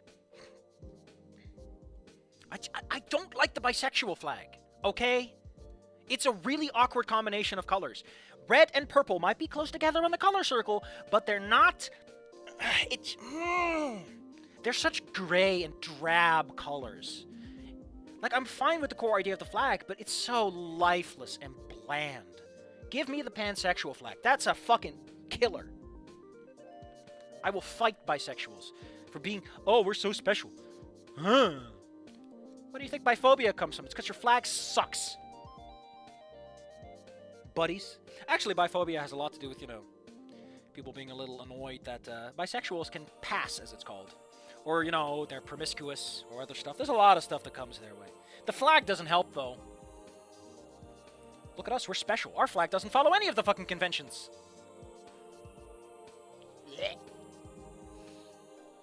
Also, I still think the bisexuality is such a weird concept, considering the rest of the LGBT words and letters. So weird. Please fight me, also win, and strangle me a bit. I was immediately pulled aside into a separate hallway, my eyes wide upon seeing the perpetrator to be Warden, the Allosaurus gesturing for quiet. Doe silently standing beside him. Doe? What are you doing? Shh. He shushed, my snout shutting as I whispered. I knew it. They're having a gay intervention for Anon. I salute you, Anon, for your sacrifice. Now kiss. You may now kiss the reed. Where you guys been all lunch? Here. He simply answered. Why? Why? I whispered loudly. Doe now shushing me before whispering to me. Because we wanted to give Olivia and Nasser some time alone. Holy shit. You guys knew? I almost yelled before Warden practically grabs my mom and closes to shut with his claw. Go further, fuckers! It was pretty obvious. Doe then peeked around the corner. Look, they're talking. Oh no, they know that Anon is having the hots, and they're trying to save him from his feels. Warden immediately lets go of my snout, joining Doe and peek around the corner. What did he say? I can't hear them. Man, this really felt like an invasion of Olivia and Nas's privacy. Just silently trying to eavesdrop on them. I thought you wanted them to fucking talk. Too bad I had begun to do it right beside Doe and Warden, peeking down below as I noticed nothing. Didn't you have to go to the bathroom, my man? Yeah, I was gonna have a talk about that too. It was only when I focused my gaze that I began to surprisingly pick up on the conversation. Compies are known to have tight senses. And this one is just Anon tripping. I think it looks funny. Look, here's in that Family Guy pose. Shotgun gets pumped to the back. Jesus. I frowned. Now wishing for a moment that I didn't have those keen senses before reluctantly continuing my listening in. Hearing Nasa chuckle as Olivia asked. So, what do your parents think you're drawing? My dad doesn't get it at all, but my mom loved it. Oh. Oh no, oh wait, excuse me. So, what did your parents think of my drawings? My dad didn't get it at all, but my mom loved it. Nasa declared. I just wish that, Yet before he could break into whatever he was going to say, he paused, as if one of her works caught his eye. What's that one? Oh, the flowers on the sidewalk? Just some homework from art class the teacher had us draw.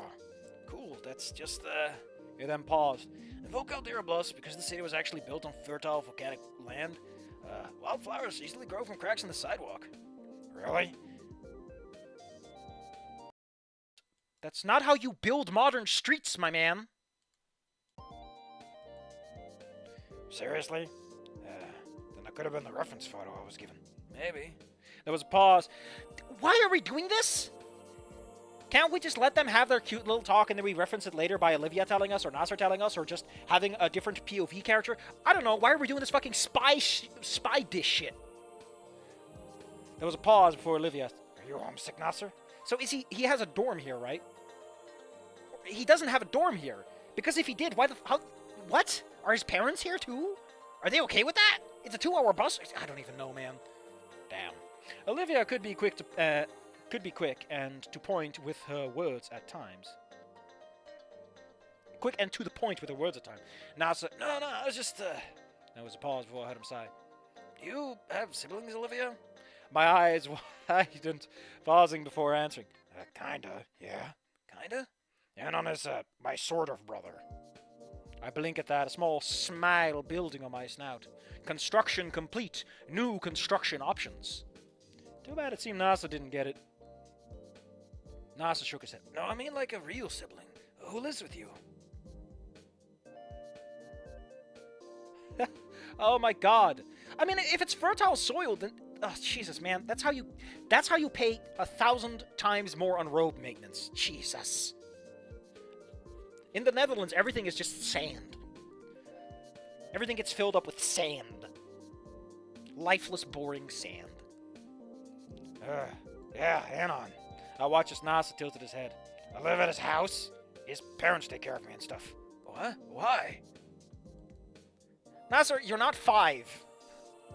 I resist the urge to facepalm. Doe and Warden, thankfully, still not able to hear the conversation. Otherwise, their opinion on the pterodactyl would have definitely been lowered. Oh my fucking god, Nasser. Because Mr. and Mrs. Agos are my godparents and I'm his foster sister. Nasser, do you know what a fucking adoption is? Jesus Christ!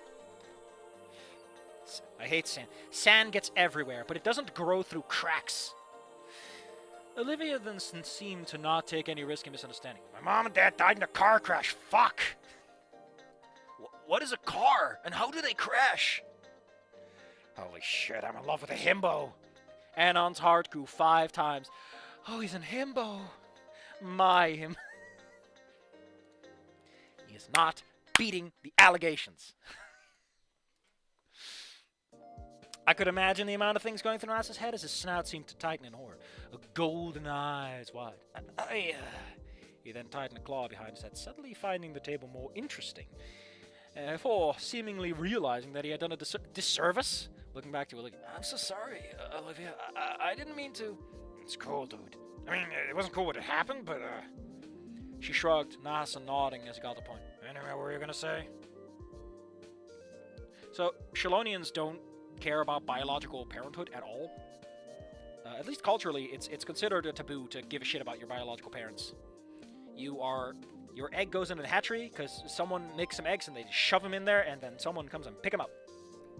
Because biological parenthood having any meaning to it would ruin the strength of the clan of the roost as a whole. And they also think that humans are fucking silly for being like, family is important. They're like, who fucking cares? If your parents are assholes, kick them in the dick and leave. Which makes them terrible for helping you in those situations.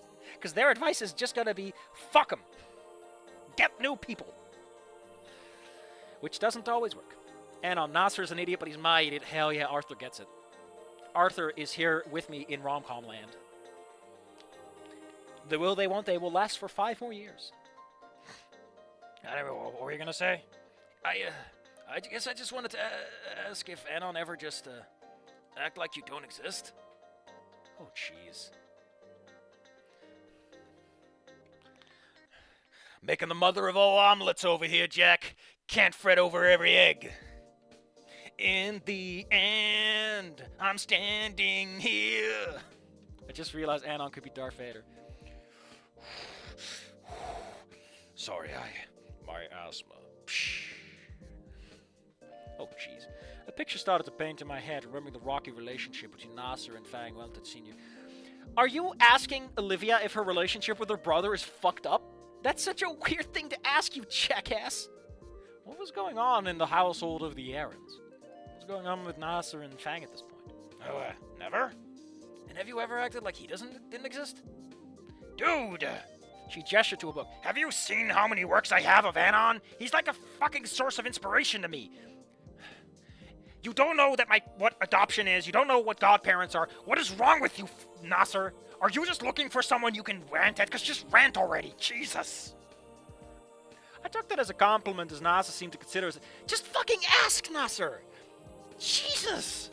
I took that as a compliment, as Nasser seemed to consider her answer for a moment, looking away as Olivia took the chance to ask.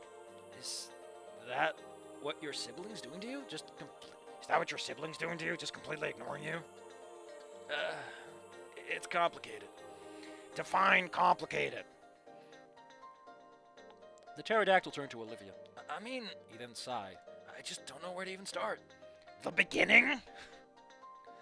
Damn, Olivia's straight-to-business approach is working wonders as Nasser's blinking. I think Olivia's just fucking shit, piss, and tired of this man.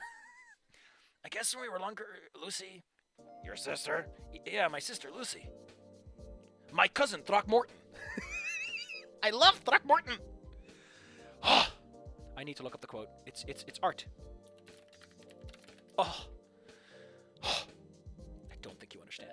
I don't think you fucking understand the importance of my cousin Throckmorton. Your cousin, Throckmorton, the skateboarder. It's a running gag in math textbooks. At a family picnic, you are appointed to push your obnoxious cousin, Throckmorton, in a swing. His name is shortened to Throcky. Cousin Throckmorton is playing with the clothesline. Throcky. Throckmorton is apparently the shadow of someone's dick in an X-ray? What? Oh no, it's not just that, it's much more. Settle down and let your friendly X-ray tech explain something. Throckmorton's sign, also known as Throckmorton's principle, does in fact have to do with dicks. Because it's fairly normal for a dick to show up in a hip or pelvic X-ray. But the thing about Throckmorton's sign is that it's not just the dick. That not just the dick is visible. It's a legitimate diagnostic tool. Let me explain. Let's say a person is equipped with a penis in a car accident. A person equipped with a penis is in a car. That's such a weird way to put it. Say penis equipped. And has a right leg and a right side, hip and pelvic pain. The doctor will order x-rays. Unfortunately, sometimes the fractures are so small they can be missed, or because the patient is in such bad shape that the images obtained aren't of the best quality, the radiologist can't be for sure one way or another that what they're seeing is actually a fracture. So what do? They look for the dick. You heard me correctly, the penis. Throckmorton's sign is when the penis points to the area of pain. So if the aforementioned penis-equipped patients, X-ray, aren't displaying clear, obvious fracture, but their penis is pointing to the right size, 9 out of 10 times the injury or fracture is in the right hip or leg area. So the other radiologists will focus on that side while reading. Now, I know some of my non-radiology followers are thinking, Ace, this sounds like bullshit. This can't be true. You're lying through your teeth. But I swear to you, it's 100% accurate. I've seen a positive Throckmorton sign multiple times with my own eyes over the course of the past 7 years. Ask any X-ray tech, they will probably agree with me. Your dick is good for at least one thing, and that thing is helping your radiologist diagnose your upper femur, hip, or pelvic fracture. This has been a PSA. Holy fucking shit. Your cousin, dick pain comes. Oh my god, this picture is great. Doc, where does it hurt? Your Throckmorton. You're skateboarding. God, this is better than I thought. Oh.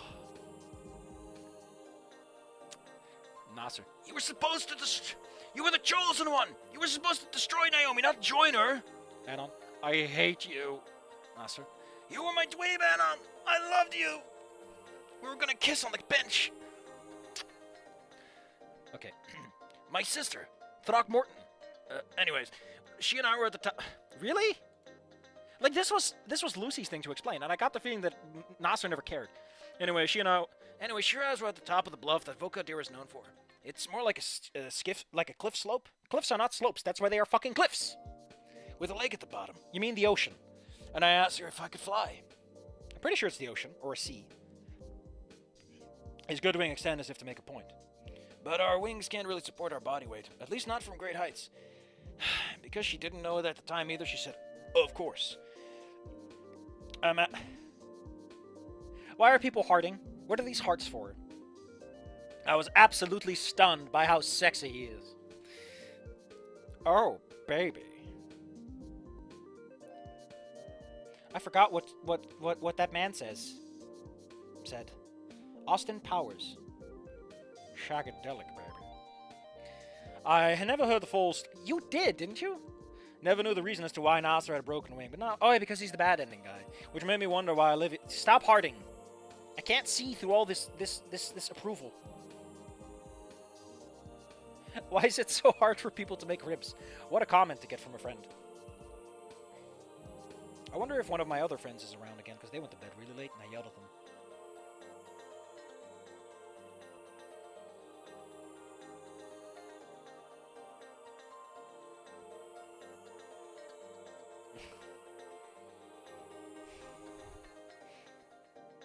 If for some reason you're wondering, it's not for... What? Whatever. Moving on. Olivia's eyes widened. You've known each other for what, like a couple of days? What the hell? Olivia's eyes widened, peering at his broken wing. Wouldn't she be examining it or something? So that's how... Yeah. Nasa slowly nodded. But I hardly care about that. It's what happened after that began... It's what happened after that sucked, he sighed. I don't know why, but Lucy grew distant after I got back from the hospital. I mean, it upset of me that she never visited me and Mom and Dad, but... She didn't visit you while you were recovering? No, but that doesn't really matter. What matters is that, I don't blame Lucy at all, even for the hospital visits. Just that now she doesn't talk to me much anymore, and I just, Nasser gave a long pause. I just wish she did it again. Put you in the hospital? No, visit me in the hospital. But you're not in the hospital. How's she supposed to visit you in the hospital? Can I break your legs? Never forgets Guts riding Rainbow, snapping the Infinity Gauntlet. They're out there somewhere, Scary Dave. They're out there somewhere. Olivia stared at him, her golden gray eyes blinking. Nasser shook his head, closing his eyes as he looked away. I'm sorry, I'm just splurging all this on you, Olivia. I just, He paused. I guess I've had it on my chest for so long.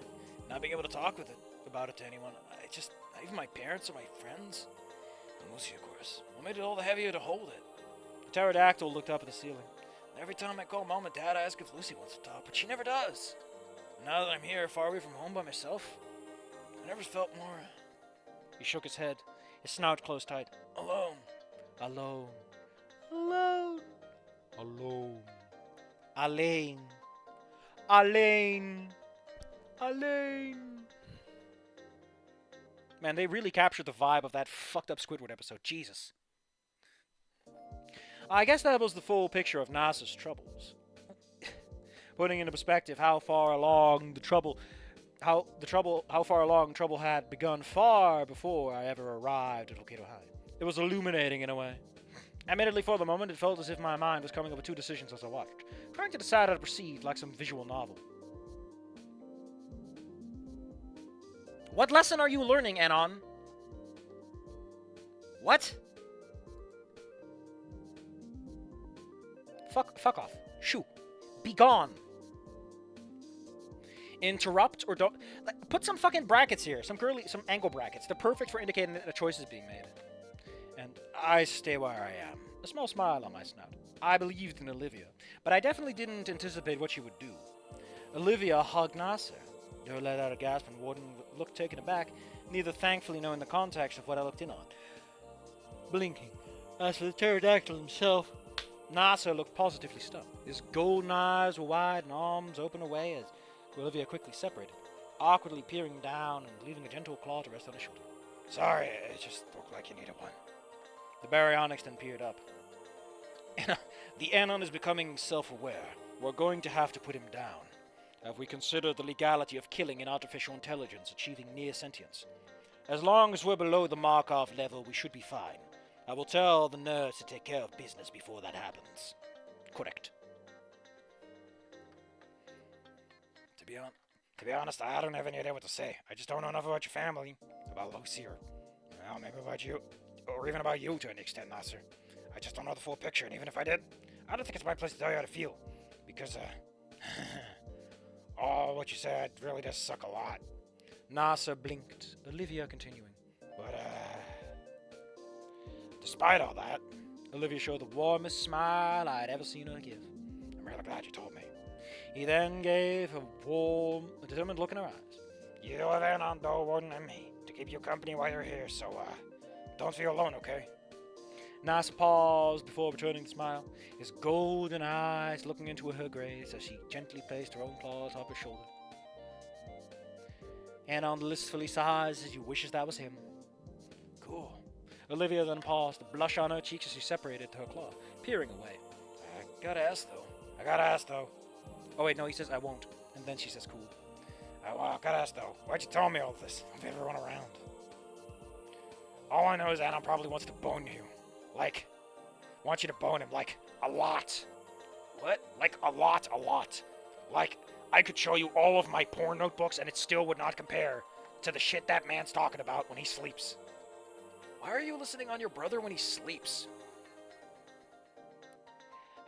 In the war of love, you must know your enemy. That's just creepy. Pterodactyl seemed taken off guard by the question. Yeah, I guess it is kind of weird that I talked about you with all of that. Why you? Well, why not you? You just seem to immediately know that I was still feeling guilty over the time I crashed into you when we first met. You made it pretty clear that I didn't have to feel that way. The pterodactyl scratched the back of his head. I don't think there's many dinos who would have done that for me. You know, personally, the reason I like the idea of Anon and Nasser hooking up is that it's a subversion. It's a really interesting subversion. It would show that, like, Anon is so fucked up that he can't separate his trauma from romantic feelings or something. I don't know. It'd be an interesting subversion of shit. It'd be more interesting than this extremely obvious thing we already did in Snoot Game.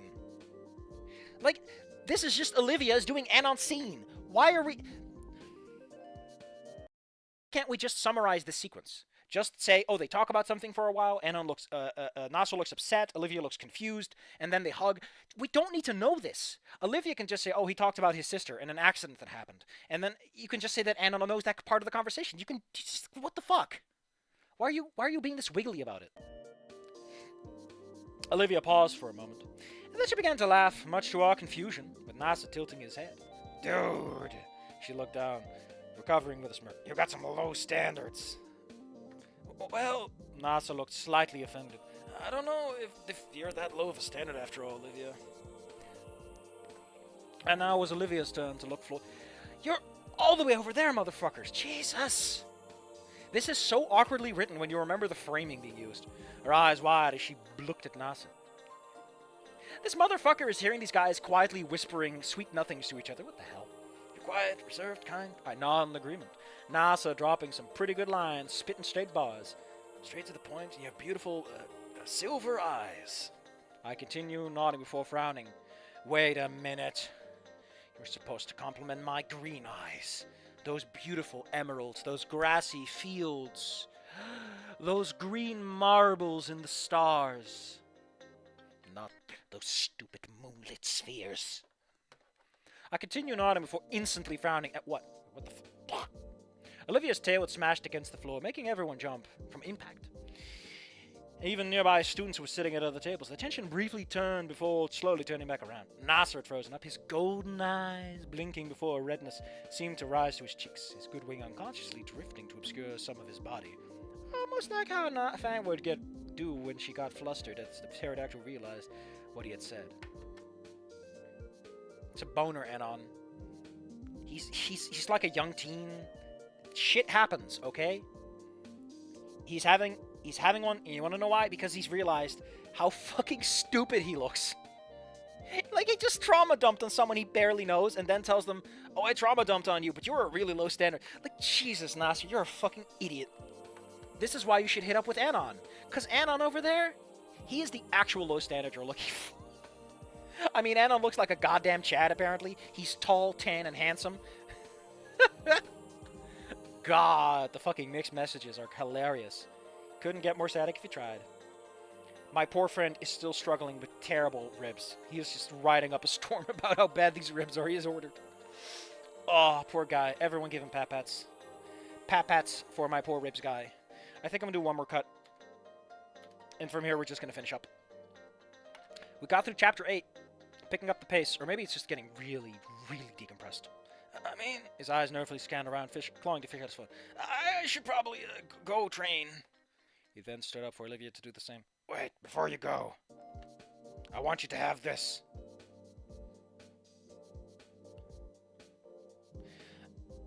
Idiot plus idiot should result in smart. No, it's idiot times idiot. Negative times negative.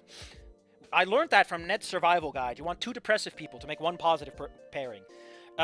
Scary Dave, what happened is that Nasser just told the whole I fell off a cliff story to Olivia.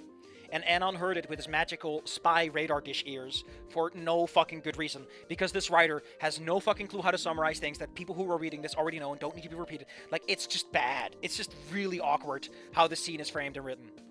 Like, contextually, it's just ridiculous. Like, this is a joke. This is a joke in a very metatextual sense. Nasser looked at her, not exactly meeting her gaze because of how flustered he was.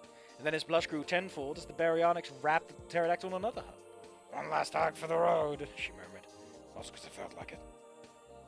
It's probably so she doesn't hit the floor and break the tiles. The pterodactyl paused for a moment before slowly reciprocating, gently wrapping his arms around her back as the baryonyx tensed up at this touch before relaxing. Nasser's good wing moving on instinct to cover the two of them protectively. Don't quietly squeak. Squeal! It slowly separated. Nasser seemingly calmed down as he slowly smiled. Thanks, Olivia. Can people do things sluggishly? Just asking. No problem. If you want about more stuff, you could find me anytime. She then smirked. And for the record, dude, Her sharp digit rose up to tap the edge of his cheek, right beneath his now widening golden eyes as her snout drew close. you got way prettier eyes than mine. Holy fuck, that was smooth. Stop stealing my boyfriend. Catch that tarot now. It's Dick Dastardly. But he's not a dick. He's just Richard. Richard Dastardly. A dastard. Unfortunately, it turned Nasser into anything but. The pterodactyl turning into a blushing mess as his good wing shielded him as best as it could. Yes, bye. He gibbered before immediately turning around to fast walk, his tail furiously wagging as his wing flapped out as if to fly away from the situation. As soon as he disappeared outside, Doe made a showing of placing the back of a hand over her forehead. Oh, hold me, Warden, I'm overdosing right now. Doe sighed, making a show of fainting into his arms as the Allosaurus slightly... So that first hug, did they respond to that? Because they don't know what the context is for that one, right? On what, drugs? Warden asked as he held the human up. We didn't even give it to a seg, but they said to each other. But they hugged. That's so dreamy. All the while I watched as Olivia quietly sat back down, a smile on her snout as she returned to her drawing. I'm not even upset about the snouts anymore. Blech. Clearly having a newer and brighter inspiration that hopefully was a lot more healthier. We did it, Patrick! We saved the timeline! We might have saved it. We might have saved the timeline, SpongeBob, but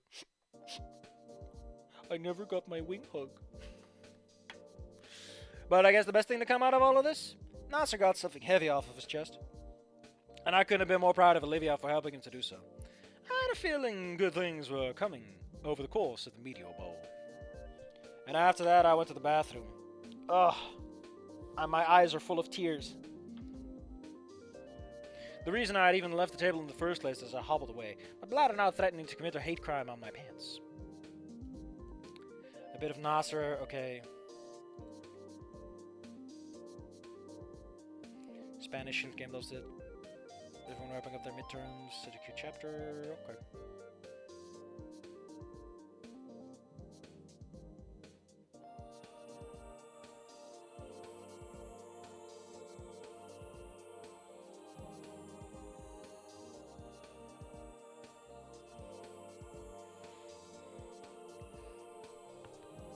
My neck. Every time I see gaming is served thumbnail, I love it. I love the strangling of Anon. It's great. I was afraid this would be too Anon-centric.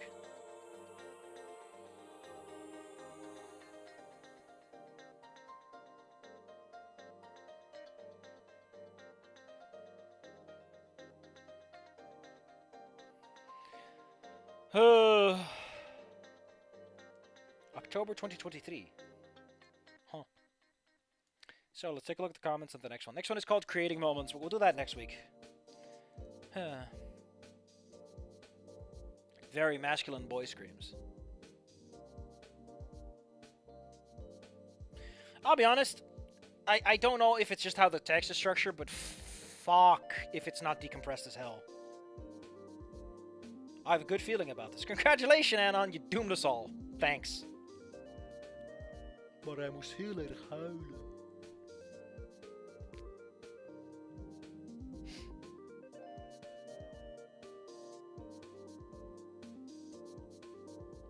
What the fuck are they talking about?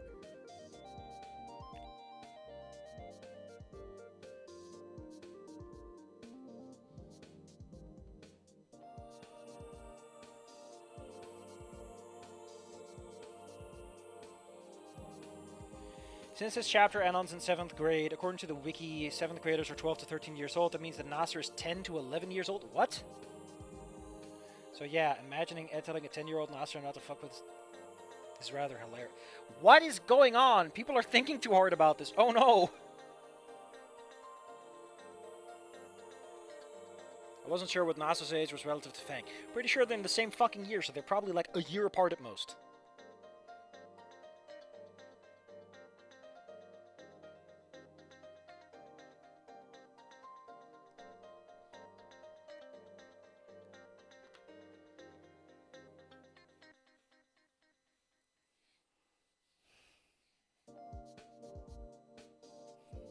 Are they really that far apart, though?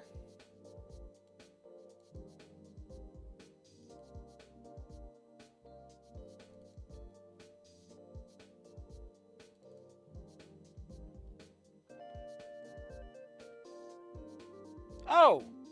Lucia's 2 years? She's been held back 2 years? What the fuck?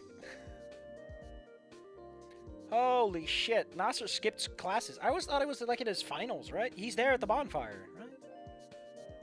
Whatever. So Nasser is super... Ugh, that's just weird, man.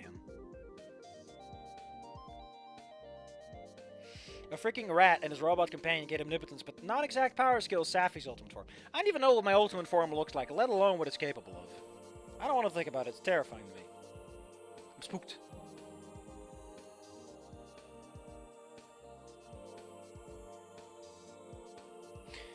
Part of the reason why I think that Nasser's in the same grade is because he shows up to prom with Naomi.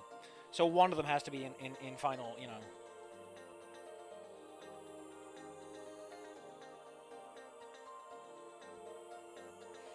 Okay, Anon's here have a theory. Due to his brilliance, Nasser is 1 year ahead, and Fang's behavioral problems is 1 year back.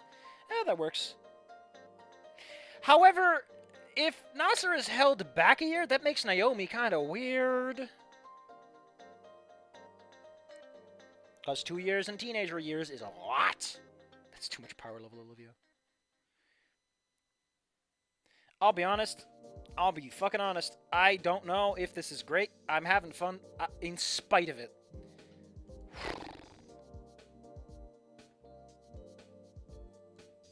Tired. I'm so tired. Bitchy promises. Please update. Please. I make little grabby hands because I want an update. Anyway, that's it for today. We're done with reading. I'm going to bed. And hey, we did something in a reasonable time frame too. I don't know how to feel. I do not know. Okay? I don't know. I feel weird. Little funky, a little spunky. All I can think about is the truth that Anon cannot beat the allegations. Anon's the alligator.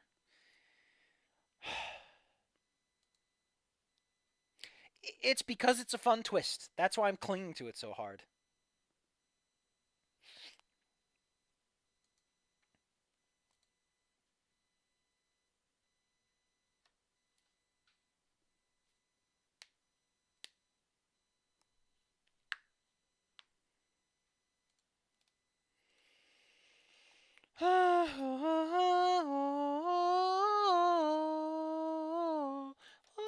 No, I can't hit that high. I should have started at the lower register. You goddamn moron.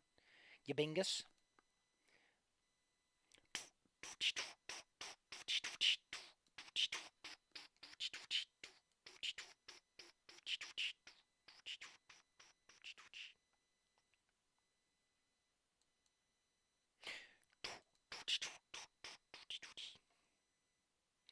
I'm tired. We'll see next week how things go. This week should be a little bit quieter, a little bit more manageable, so that's great. You're not obliged to ask people to like my stream. That's not how this works, Scary Dave. At all. But I thank you for the effort nonetheless. You are thanked for your service to your country. I salute you. Either or, I'm tired. I'm so tired. Just tuck it out. Just tuck it out, okay?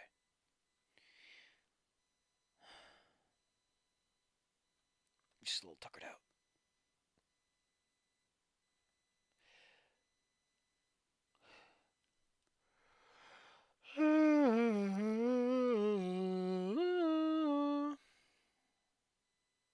Does beg the question. Whatever. See you guys next week as we do Chapter 9. As this ridiculous story continues, and I don't know how to feel about it. I don't know. I'm having fun, again, because I'm just fucking around a bunch. But it'll probably lessen over time as, you know, this goes its own way. I don't know how to feel about it. It feels like it's a bunch of random stories. I'm not sure what the main plot even is. Like, what is the primary obstacle for our protagonist? Because the relationship is between Olivia and Nasser, and Anon hasn't even met Fang, and he doesn't seem interested in anyone. And Scary Dave, you're just giving them the good stuff. I don't know, man. I don't get the point of this. I don't know where this is going.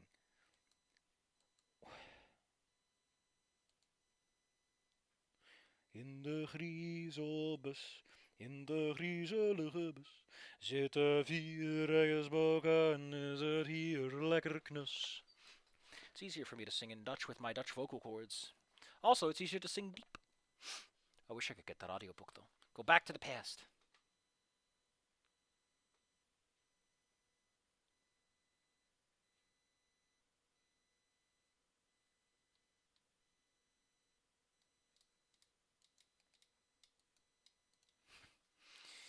Thank you all for coming, though. Again, it's this bonus stream was mostly because I felt like I kind of disappointed you by getting really distracted and all that stuff last time. So hey, YouTube is still telling me to add monetization to this, but as I said, I will probably be spending those $10 Bunger gave me at some point in the future at McDonald's. Just go for a nice big walk over there and have a bite to eat. I could do it tomorrow, I guess, but I don't know. I might still be a little out of it tomorrow. Maybe that's actually a good reason to go over there. Someone apparently found a species of moss with thick thighs, which is something I didn't think I would be seeing today. I know exactly who to forward that to, and I hate that I do!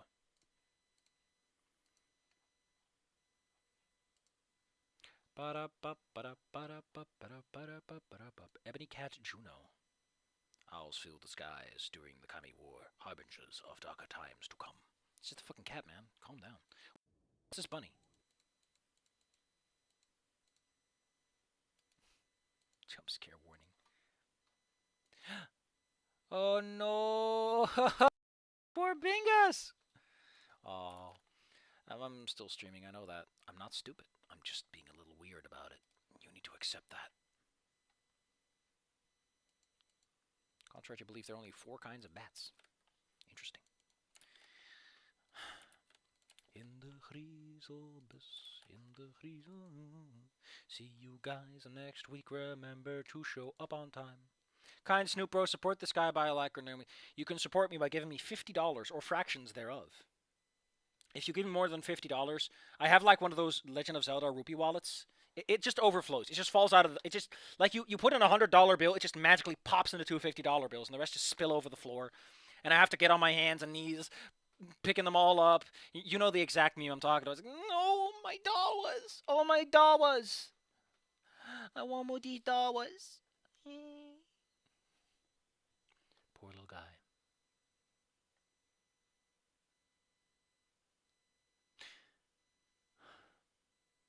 Tired as hell, man. Slept like shit last night. You wouldn't believe it. And now you do. Vier Engelspoken is het hier lekker knus. So many fucking people streaming right